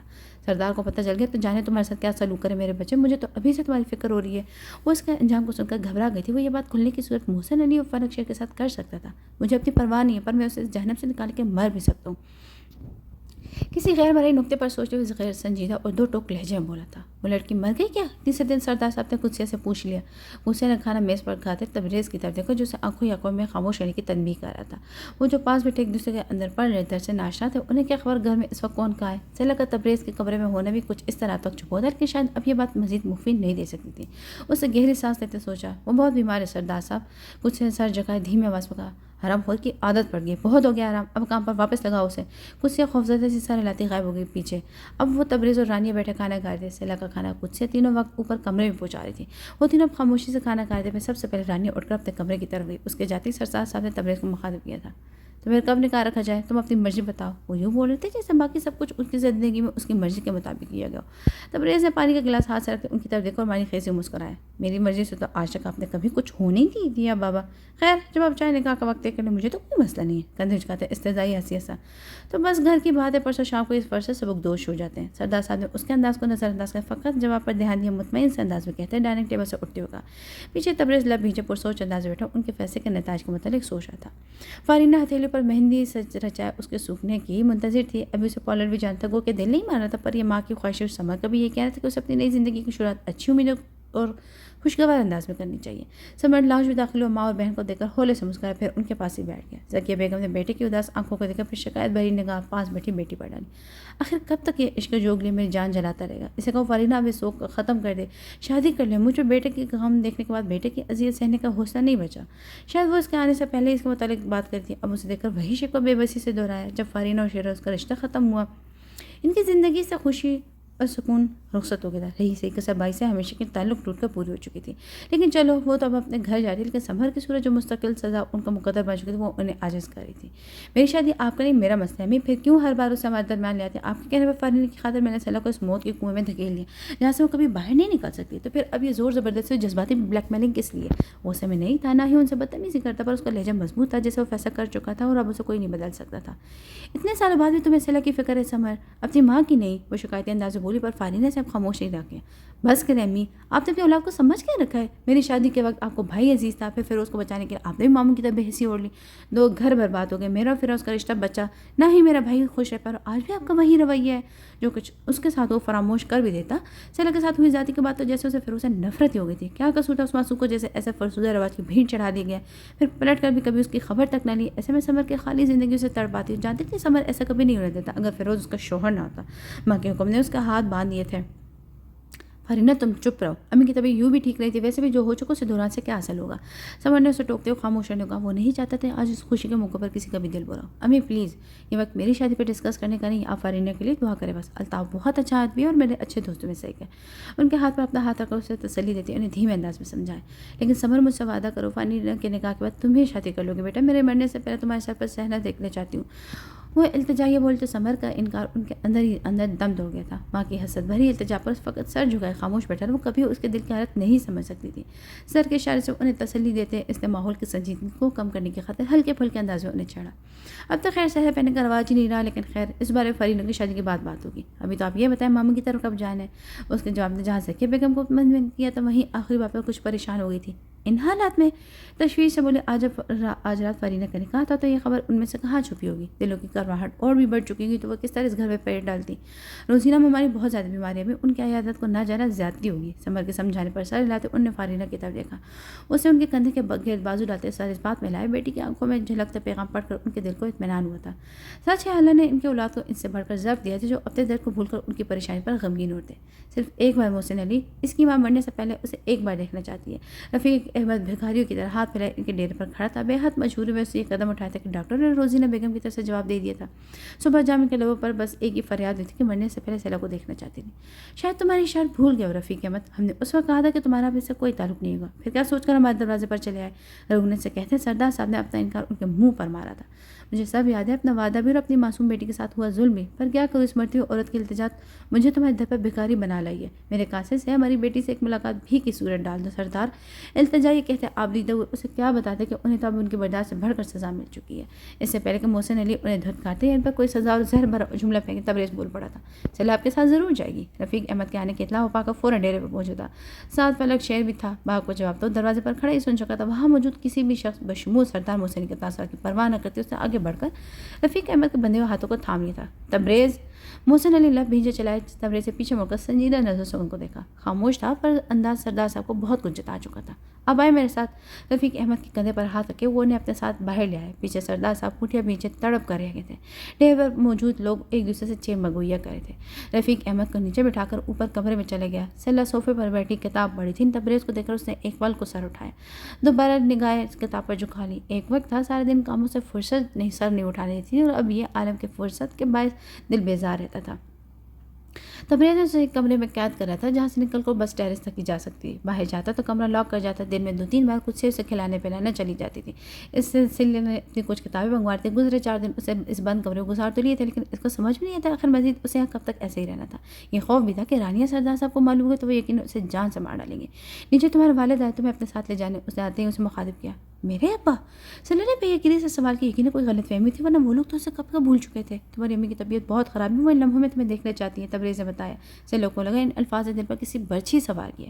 وہ اپنی جگہ ساکت رہ چکی تھی. تبریز خاموش سامنے کھڑا اسے دیکھ رہا تھا. ان سے اب میرا کیا رشتہ؟ اچانک وہ جیسے کسی ہوش میں آئی تھی. ایک گہری سانس لیتے اسے دھیمے لہجے میں جواب دیا. ان کے رشتے یوں ہی ختم نہیں ہو جاتے سیلا. جاؤ ان کے ساتھ چلی جاؤ. وہ پہلی تکلیف میں ان کی اذیتوں میں مزید اضافہ کرو. اس کے بعد صوفے پر بیٹھتے تبریز اس کے ہاتھ پر اپنا ہاتھ رکھتے کہا. سیلا بس دیکھتی رہ گئی. اس بار اس کی مزاحمت دم توڑ گئی. تھی. دل ماں کی محبت پہ بے قرار ہوا تھا. بے اختیار چند لمحوں کی بوندیں چلا کر تبریز کے ہاتھ کی پشت پر آ ٹکی. چلو اب اٹھو. اسے ایک بار پھر کہا. سیلا نے کتاب سائڈ پر رکھ کر جلدی سے وہ گرم شال لپیٹی جو تبریز اس کے لائے تھے. اس کے کہنے پر باہر چلی آئی. باہر کوریڈور میں تبریز کو دیکھ کر کرسی اس کی طرف لپکی یوں جیسے اسی کے پاس آ رہی ہے. وہ سردار صاحب کہہ رہے ہیں قاضی صاحب کو بلاؤ. وہ بھیج دیا. وہ وقت پر پہنچ جائیں گے. آپ بھی تیار رہیے گا. سیلا کے پیر تل سے زمین نکل چکی تھی. تبریز اس سے لاپرواہ کرسی کی طرف متوجہ تھا. یہی نہیں چند روز پہلے کیے جانے والے فیصلے پر عمل کا وقت آ چکا ہے. میں کچھ دیر میں آتا ہوں. اب آپ کہیں وہ بے فکر ہو جائے. تبریز سنجیدگی سے کہتے ہیں. سیلا کو دیکھا. وہ جو زرد چہرے کے ساتھ کھڑی ان دونوں کو بے یقینی سے تک رہی تھی. ایک دم تیز قدموں سے آگے بڑھ چکی تھی. کچھ سوچ کر تبریز بھی اس کے پیچھے چل پڑا. قدسیہ آگے رانی کے کمرے کی طرف بیٹھ چکی تھی. یہاں اسے اپنی زندگی کے 16 سال گزارے تھے. اس کی ہنسی کہہ کے اس گھر کی فضاؤں میں گونجا کرتے تھے. بچپن کی ناسمجھی سے شعور کی دہلیز تک کا سفر اسی آشیانے میں کٹا تھا. پھر ایک دن ڈولی کے نام پر اس کا جنازہ اٹھا.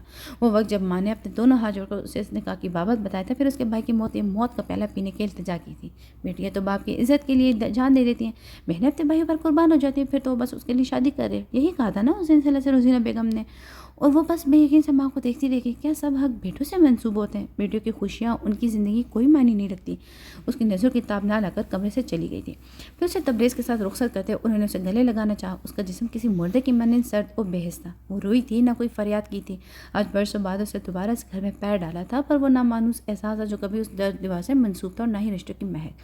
سر جھکائے باپ کے ہمراہ ماں کے کمرے میں چلی آئی تھی اور چپ چاپ ان کے بستر کے ساتھ رکھی کرسی پر جا کر بیٹھ چکی تھی.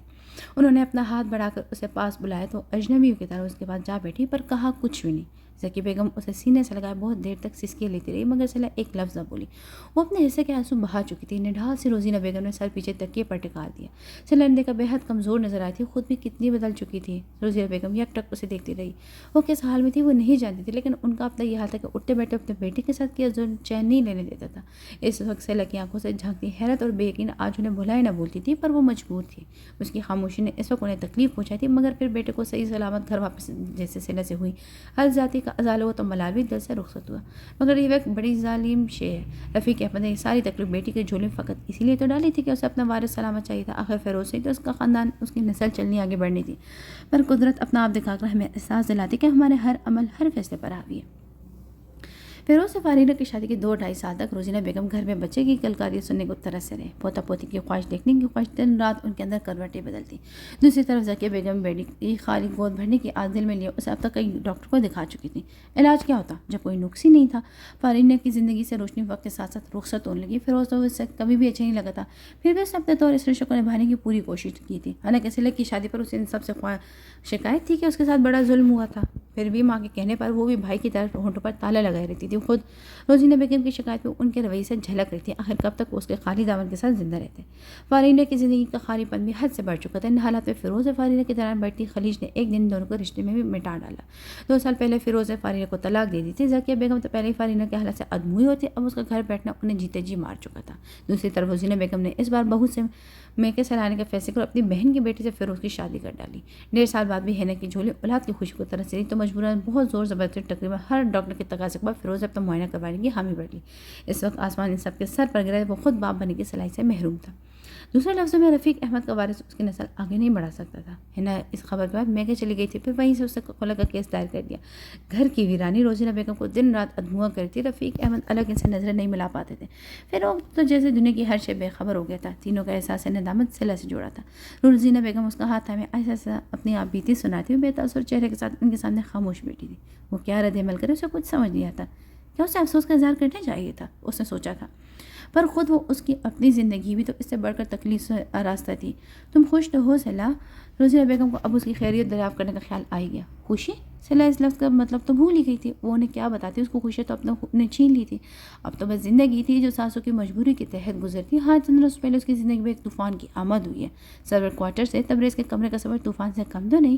اسے رحم سمجھے یا التفات، کرم سمجھے یا کرب، لیکن اس سے آگے یہ ریلا اب اسے کہاں بہا کر لے کے جانے. گھر سے نکلتے اسے قدسی کی زبان سے جو باتیں سنی اس کے بعد اب یقیناً اسے واپس اپنے کوارٹر میں جانا ہوگا. سیلا کا ذہن گھڑیوں کی سوئیوں میں الجھ گیا تھا. روزینہ بیگم اب تک اس کے جواب کی منتظر تھی. سیلا؟ اس کی خاموشی سے گھبرا کر انہوں نے اس کا گال کو چھوا. خوش ہو۔ اس کے خیالوں کا تسلسل ٹوٹ رہا تھا۔ اس نے چونک کر ماں کو دیکھا، پھر نظر چرائے آہستہ سے کہا۔ روزینہ بیگم کو اس کے جواب نے مطمئن کیا تھا، یعنی اسے یہ جاننے کی کوشش نہیں کی۔ وہ ان کے پاس تقریباً 4 گھنٹے رہی تھی، پھر رفیق احمدی اسے واپس چھوڑے تھے۔ گھر سے باہر نکل رہی تھی جب سمر ذکیہ بیگم کے ساتھ وہاں پہنچا۔ ان دونوں کو ایسا دیکھ کر حیرت کا جھٹکا لگا تھا۔ خود ذکیہ بیگم بھی حیران تھی، پر سب سے بڑھ کر تو حیرت رفیق احمد کی، جو بہن اور بھانجے کو دیکھ کر بے تحاشا خوش ہو گئے تھے۔ پھر روز اور فارینہ کے طلاق کے بعد ان بہن بھائی کے درمیان بھی تعلقات ختم ہو گئے تھے۔ الطاف سمر کے ساتھ ہی پولیس میں تھا اور اس کا اچھا دوست تھا۔ ایک حادثے میں اس کی بیوی کا انتقال ہو چکا تھا۔ اس کا ایک بیٹا تھا جس کی عمر 1.5 سال تھی۔ وہ بچے کی خاطر شادی کرنا چاہتا تھا۔ سمر کو لگا اگر فارینہ کا اعتراض ہو تو وہ الطاف سے اس سلسلے میں بات کر سکتے ہیں۔ فارینہ جانتی تھی کہ اس کی ماں کتنی پریشان ہے، اس وجہ سے یہی سوچ کر اس نے ایک بار پھر گھر پھنسانے کی حامی بھر لی تھی۔ بہرحال سمر کے کہنے پر ذکیہ بیگم سب کچھ بھلا کر بہوج کی خیر خبر گیری کو پہنچ گئی تھی۔ رفیق احمد انہیں لیے روزینہ بیگم کے کمرے کی طرف چل پڑے۔ پیچھے لاؤنج میں سمر اور سیلا تنہا تھے۔ وہ تو رخ موڑے کھڑی باپ کی منتظر تھی۔ سمر یک ٹک اسے حیرت سے دیکھ رہا تھا۔ برسوں سے وہ ایک انتظار لاحاصل میں زندگی گزارتا، اس کے احساسات کے ساتھ زندہ تھا، اور آج وہ احساس خاموش تصویر کی صورت اس کے سامنے کھڑا تھا، پر اس میں یہ حوصلہ نہیں تھا کہ اس کی خیریت دریافت کر لیتا۔ وہ چادر کا پلو مروڑتی اس کی موجودگی سے پریشان تھی۔ مجھے معاف کر دینا سیلا، میں مجبور تھا۔ سمر کی آواز پر چونک کر سیلا نے پیچھے مڑ کر دیکھا۔ یہ وہی جذبہ تھا جو آج اس کی آنکھوں میں جھانک رہا تھا جب آخری بار سیلا کی سمر سے ملاقات ہوئی تھی۔ سیلا کے لیے وہ لمحے اب کہیں دور رہ گئے تھے۔ اس وقت وہ اگر اپنی کمسنی کے سبب سمر کے احساسات کو سمجھ نہیں پائی تھی تو آج اس کا شعور اسے ان جذبوں سے نابلد رہنے کی تنبیہ کر رہا تھا۔ میں سب کو معاف کر چکی ہوں سمر بھائی، اللہ نے میرے نصیب میں یہی لکھا تھا، میں اسے نصیب کا لکھا سمجھ کر قبول کر چکی ہوں۔ سیلا لب بھیجے سنجیدگی سے بولی، پھر تیز سے اس قدم اٹھاتی داخلی دروازے کی طرف چلی گئی تھی۔ پیچھے سمر چل پر اداس نظر سے اسے دیکھتا، پھر روزینہ بیگم کے کمرے کی طرف قدم بڑھا چکے تھے۔ فلک شیر کا نام تبریز کی زبان سے سن کر سردار صاحب کا خون کھول رہا تھا کہ معمولی ملازم سے وہ رانیہ کا نکاح کرتا، انہیں عین وقت پر اس بات کی اطلاع دی جاتی، وہ بھی قاضی اور گواہان کی موجودگی میں۔ اہانت کے شدید ترین احساس کے زیر اثر سردار صاحب ہال سے نکل کر پیر پٹکتے اپنے کمرے میں چلے۔ پیچھے تبریز نے لوگوں نے نکاح کی رسم مکمل کرنے کا خود باپ کے پیچھے چلائے۔ اسے دیکھتے اپنا ضبط کھو کر اسے برا بھلا کہنے لگے۔ انتہائی سنگین الفاظ میں انہوں نے اسے بہت کچھ برا ہو جانے کی دھمکی دی تھی۔ تبریز نے بڑے تحمل سے ان کی ہر بات سنی، پھر سنجیدہ مگر دھیمی آواز سے بولنا شروع کیا۔ میں نے آپ کو اپنا فیصلہ اسی دن سنا دیا تھا بابا، رانیہ بھابھی سے شادی میں کبھی بھی نہیں کر سکتا۔ باقی آپ کو مجھ سے شکوہ بجائے کہ میں نے آپ کو اس فلک شیر کے متعلق پہلے آگاہ نہیں کیا، میں مجبور تھا، کیونکہ اگر آپ جان لیتے تو یہ شادی نہ ہونے دیتے۔ تبریز کا دھیما پن ان کے اشتعال کو کم نہیں کر پایا تھا۔ رانیہ کی شادی والی بات تم نے شروع کی تھی، اب اگر تم راضی نہیں تھے اس سے شادی کرنے تو کیا کسی بھی ارے غیر کو اٹھائی جاگیرے سے اس کا نکاح کر دو گے؟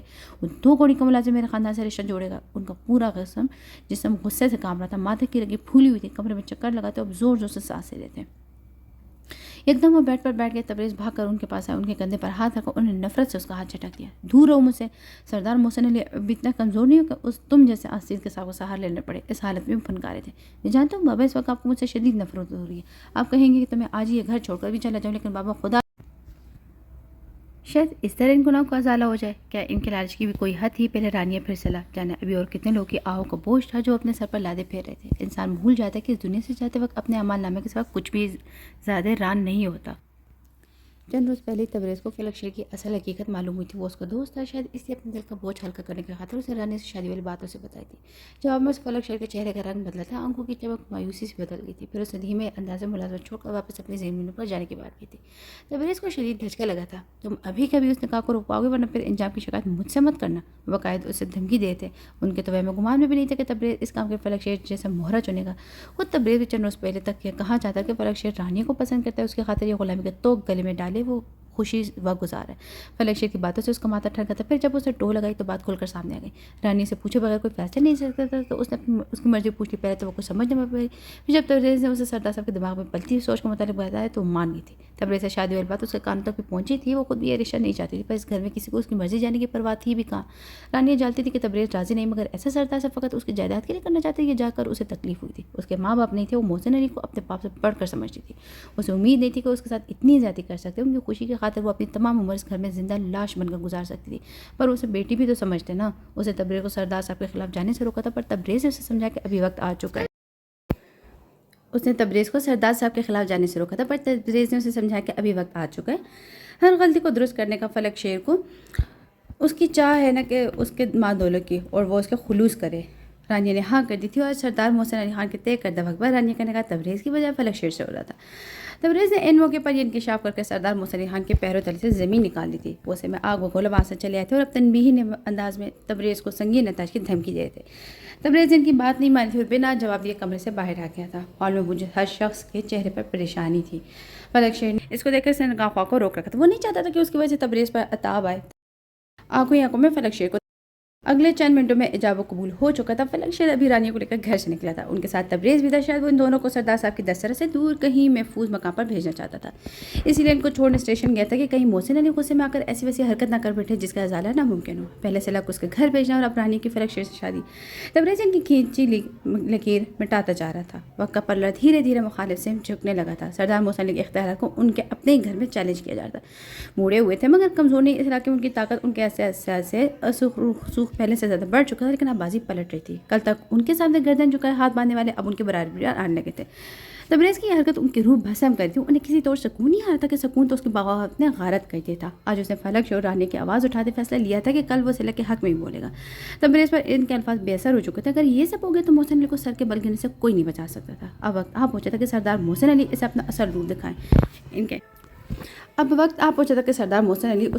روپ دکھائیں. ان کے فیصلے کے خلاف جانے والے کو کیا حشر تھا.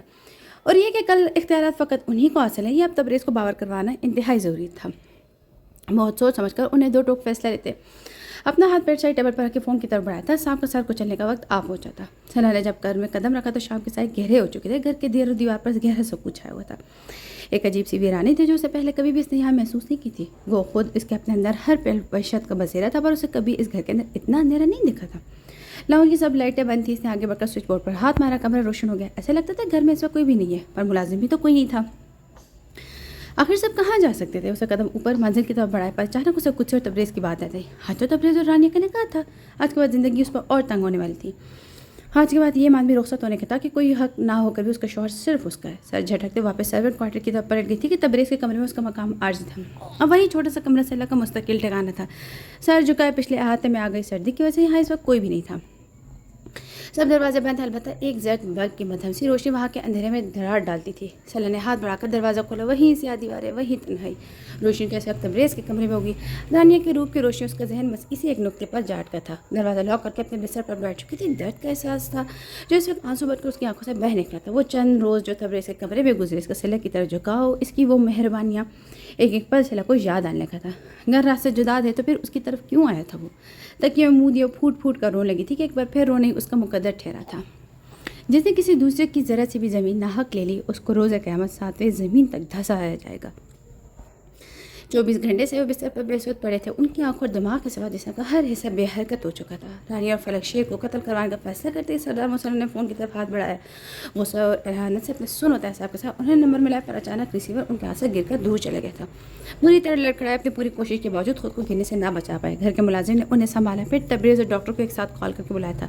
رانیہ اس وقت فلک شیر کے ساتھ جا چکی تھی. تبریز بھاگم بھاگ گھر پہنچا تھا اور ڈاکٹر کے ساتھ انہیں اسپتال پہنچایا. سردار محسن علی کو شدید اعصابی تناؤ اور خطرناک حد تک بلڈ پریشر شوٹ کر جانے کے بعد فالج کا شدید ترین اٹیک ہوا تھا, جس کی وجہ سے ان کے جسم کا آدھے سے زیادہ حصہ بے جان ہو چکا تھا. عمر کے حصے میں ریکوری آسان نہیں تھی, لہٰذا ڈاکٹر نے تبریز کو کوئی امید نہیں دلاتی. اس وقت وہ مسلسل ان کے پاس ہی تھا. تبریز کو ان کی بے بسی تکلیف دیتی کہ بہرحال اولاد کی والدین سے محبت غیر مشروط ہوتی ہے, پھر بھلے وہ اس سے بڑھ کر برائی کے مرتکب کیوں نہ ہوں. لیکن آخر کب تک ان کی زیادتی کو سہ کر وہ سب خاموشی سے جہنم زدہ زندگی گزارتے رہیں. اب وقت آ پہنچا تھا کہ انہیں ان کے گناہ کا کفارہ ادا کرنا ہے. زندگی میں کی گئی ان تمام غلطیوں کا ازالہ کرنا, یا پھر وہی ہوگا جو تبریز کرنا چاہتا ہے. حق جب مانگنے پر نہیں ملتا تو پھر مجبوراً چھیننا پڑتا ہے. مجھے معاف کر دیجیے گا بابا, لیکن میں نہیں چاہتا تھا کہ روز محشر میرا باپ غاصب کہلائے. سردار صاحب نہیں جانتے تھے کہ وہ جھکنا نہیں چاہتے اور ٹوٹ جایا کرتے ہیں. بہت دیر ان کے پاس بیٹھا وہ ان سے معافی مانگ کر انہیں چند روز بعد ڈسچارج کیا جاتا کہ ان کی زندگی کو کوئی خطرہ نہیں تھا. ان سے زیادہ ڈاکٹر ان کے لیے کچھ نہیں کر سکتے تھے. اپنی بقیہ سانسیں انہیں اسی حالت پر بستر پر گزارنی تھی. دروازہ بری طرح پیٹا جا رہا تھا. کوئی اونچی آواز اس کا نام پکارا تھا. اس نے بمشکل آنکھیں کھولی پر ذہن اب تک گہرائی کھائی میں تھا. وہ یہاں سے نکلنا نہیں چاہتی تھی. اسے ایک بار پھر آنکھیں مولی. دروازہ اب بھی بج رہا تھا. آوازیں اب بھی آئی تھیں پر وہ کچھ بھی نہیں سننا چاہتی تھی. وہ اب کچھ بھی نہیں دیکھنا چاہتی تھی. اچانک کچھ گرنے کی آواز دھماکے کی طرح گونجی تھی. لکڑی کا بوسیدہ دروازہ توڑا گیا. اس بار سلہ نے آنکھیں کھولنا چاہیے. کوئی اندر آیا تھا پر کون؟ اس کا ذہن ایک بار پھر کسی تاریک سرنگ میں سفر کرنے لگا. جانے کتنے زمانوں بعد اس نے آنکھیں کھولی تھی, کتنی ساعتوں بعد اسے ہوش آیا تھا. خود اسے بھی اس بات کا اندازہ نہیں تھا. یاد تھا تو بس اتنا کہ اپنے کمرے میں تھی. بس جب اپنے ہاتھ پر روتے روتے مستقبل کے خوف کے زیر اثر اسے شدید کبھی محسوس ہوئی تھی. جسم آگ سے تپنے لگا تھا. گھر میں کوئی اس کی واپسی کا متعلق نہیں جانتا تھا سوائے چوکیدار کے, جس نے اسے مین گیٹ سے داخل ہوتے دیکھا تھا. سب ملازم سردار صاحب کی وجہ سے پریشان تھے تو خود تبریز کون سا گھر پہ تھا. لیکن جب وہ گھر آیا تو سیدھا اپنے کمرے میں گیا. تھکن سے خود اس کا اپنا برا حال تھا, مگر سلا کو کمرے میں نہ پا کر اس کا ماتھا ٹھنکا تھا. غصے سے پوچھا تو اس نے بھی اپنے لا علمی کا اظہار کیا. تبریز کو شدید حیرت تھی. تو کیا سلا واپس نہیں آئی؟ اپنے شعبے کی تصدیق کرنے اس کے کوارٹر کی طرف گیا. دروازہ اندر سے لاک تھا. بہت بار دستر کر کے باوجود جب نہ کھلا تو مجبوراً توڑنا پڑا. اندر بخار میں پھن کی بے ہوش پڑی تھی. ملازم بند دروازے سمجھ کر یہی سمجھتا کہ اندر کوئی نہیں, کیونکہ سیلا تو کئی روز سے وہاں تھی نہیں. آنکھیں اب بھی بوجھل اڑتی کہ پل کے بمشکل اٹھایا, اس نے ایک ایک کا جائزہ لیا. وہی کمرہ, وہی بستر, پر وہ خود کہاں تھا. سیلا نے دائیں طرف پڑے خالی صوفے کو دیکھتے سوچا, پھر سستی سے بائیں طرف کرور بدلی, فریز ہو گئی تھی. آنکھوں پر بازو ٹکائے تبریز اس سے کچھ فاصلے پر لیٹا تھا, شاید وہ سو رہا تھا. سیلا نے کہنی کے بل اٹھنا چاہا, وہ کوئی آہٹ نہیں تھی, پر شاید وہ گہری نیند میں تھا. اس نے بازو ٹکائے کے سیلا کو دیکھا. میں نے تمہیں کہا تھا نا, اب تم وہاں نہیں بلکہ یہاں رہوگی, میرے کمرے میں. کروٹ کے بل لیٹے اسے غصے سے کہا تھا. اس کے بعد اب بھی نیند کا خمار تھا. وہ جو کوہنی تکیے پر ٹکا اٹھنا چاہتی تھی, اس نے اپنی طرف دیکھتا پا کر وہیں کی وہیں رہ گئی. تبریز کے چہرے پر نظر آتی ناگوار کی جھلک چھپائے نہ چکی تھی. اور یہ کمرہ تو آپ کی بیوی کا ہے, خود اپنی آواز سے اسے کہیں دور سے سنائی دی تھی. کیسا کہہ دوں کہ مجھے چھوڑ دیا اس نے. بات تو سچ ہے, مگر بات ہے رسوائی کی. اس لیے تو تمہیں یہاں رکنے کو کہا تھا. اسے چوہا تھا, کب سے تو جاگ رہا تھا. اس پر اسپتال اور بابا کی طبیعت کو لے کر الگ پریشان. باقی کسر سیلا نے پوری کر دی تھی. ذہن شدید بوجھل تھا. تو پھر رانیہ کہاں رہے گی, معصومیت سے کہتے ہوئے تبریز کی طرف دیکھنے سے گریز کیا. رانیہ میرے کمرے میں کیوں رہے گی سیلا, وہ تو بے ساختہ کہتے ہوئے ایک دم رکا. سیلا کا مسئلہ اسے اب سمجھ آیا. اف میرا اللہ, احمق لڑکی, کچھ بھی طے کرنے سے پہلے اس بات کی تصدیق تو کر لیتی. تبریز کو سیلا کا رویہ اب سمجھ رہا تھا. جانے سے پہلے اسے خود سے اور اس کی گفتگو سنتے اسی کے مطابق نتیجہ نکالا تھا. تبریز کو بھی اسے سچائی بتانے کا موقع نہیں ملا. پرسوں نے کہا تھا نا, دونوں کا. سیلا انگلیاں مروڑتی دھیمے انداز میں بولی. حضور آمنے سامنے بیٹھے تھے, ایک بیوی سنبھالی نہیں گئی اور دوسری شادی کر لوں. استہزائیہ ہنسی ہنسے اسے سیلا کو دیکھا. اس کے برعکس وہ اب بھی سنجیدہ اور ڈری ہوئی تھی, پر وہ بے سکونی جو اتنی دنوں سے تاری تھی, اس پل تبریز کے انکشاف کے بعد رخصت ہو چکی تھی. تبریز نے اسے اول تاخیر سب کچھ کہہ ڈالا تھا, رانی اور فلک شیر کی شادی سے لے کر سردار محسن علی کے موجودہ حالت تک. ہو سکے تو مجھے معاف کر دینا, میری لاپرواہی کے سبب ایک طویل عرصہ بڑی تکلیف میں گزارے تم نے. بابا کے غلط فیصلوں نے ایک ساتھ بہت سے لوگوں کو اذیت پہنچائی, پر قصور میرا بھی کم نہیں. لیکن اب میں اپنی غلطی کا ازالہ کروں گا. سیلا نے اس کے سنجیدہ اور پرسوچ چہرے کو دیکھا. تو میرے رشتہ کسی جبر کے تحت کیے فیصلے کی بنا پر گزارنے کی ضرورت نہیں ہے. میں پورے عزت اور مان سے تمہارا حق تمہیں دے کر اپنی زندگی اپنی مرضی سے شروع کرنے کا اختیار دیتا ہوں. تم جانا چاہو تو. بولتا بولتا رکا تھا. سیلا نے بے یقینی سے دیکھا. اچانک اس کا دل نکل کر مٹھی میں آ چکا تھا. اسے آپشن دے رہا تھا, زندگی سے نکل جانے کا آپشن. کیا ستم اس رشتے کے آغاز میں کسی نے اختیار نہ دیا, پوچھا. آج اس کے شوہر اس کی مرضی سے اسے چھوڑنے کا اختیار دے رہا ہے. اتنے سالوں سے یہاں ہوں, واپسی کا ہر در بند تھا, تو پر کٹے پرندے کی مانند آزادی کا تصور چاہ بھی ختم ہو گئی. اب سوچتی ہوں کہاں جاؤں گی. کچھ دیر سوچ کر لبوں پر ابھرتی زخمی مسکراہٹ کے ساتھ اس نے اپنی حیات کا تجزیہ کیا. کیا اس گھر میں واپس جا سکتی تھی جہاں اب کچھ بھی اپنا نہیں تھا. میکے کا وہ مان کہ کوئی ہے جو پیچھے اس کی راہ تکتا ہوگا, یا پھر اس کی تکلیف پر دوڑا چلائے گا. یہ احساس تو کبھی اس کے پاس تھا ہی نہیں. تو پھر اب اتنے سارے بات ماں باپ سے مل کر اس گھر میں واپس جا کر سوال لوٹنے کی چاہت ہی نہیں ہوئی تھی. تو مت جاؤ سیلا, مجھے ایک موقع دو ہمارے رشتوں کو سدھارنے کا. اس رشتے سے آزادی کی چاگر نہیں, باقی نہیں تو یقین مارو میرا وجود بھی لاشعوری طور پر اس تعلق میں جھک رہا ہے. چاہے ان چاہوں میں کبھی خود کو تم سے جدا نہیں کر پایا, ورنہ گئے دن میں بارہا سوچا کب تک یوں تنہا زندگی گزاروں گا. جب بھی شادی کے متعلق خیال آیا تو تمہارا تصور میری سوچ پر غالب آ گیا. تبریز نے آگے بڑھ کر ان دونوں کے ہاتھوں کو اپنے ہاتھوں میں لیا.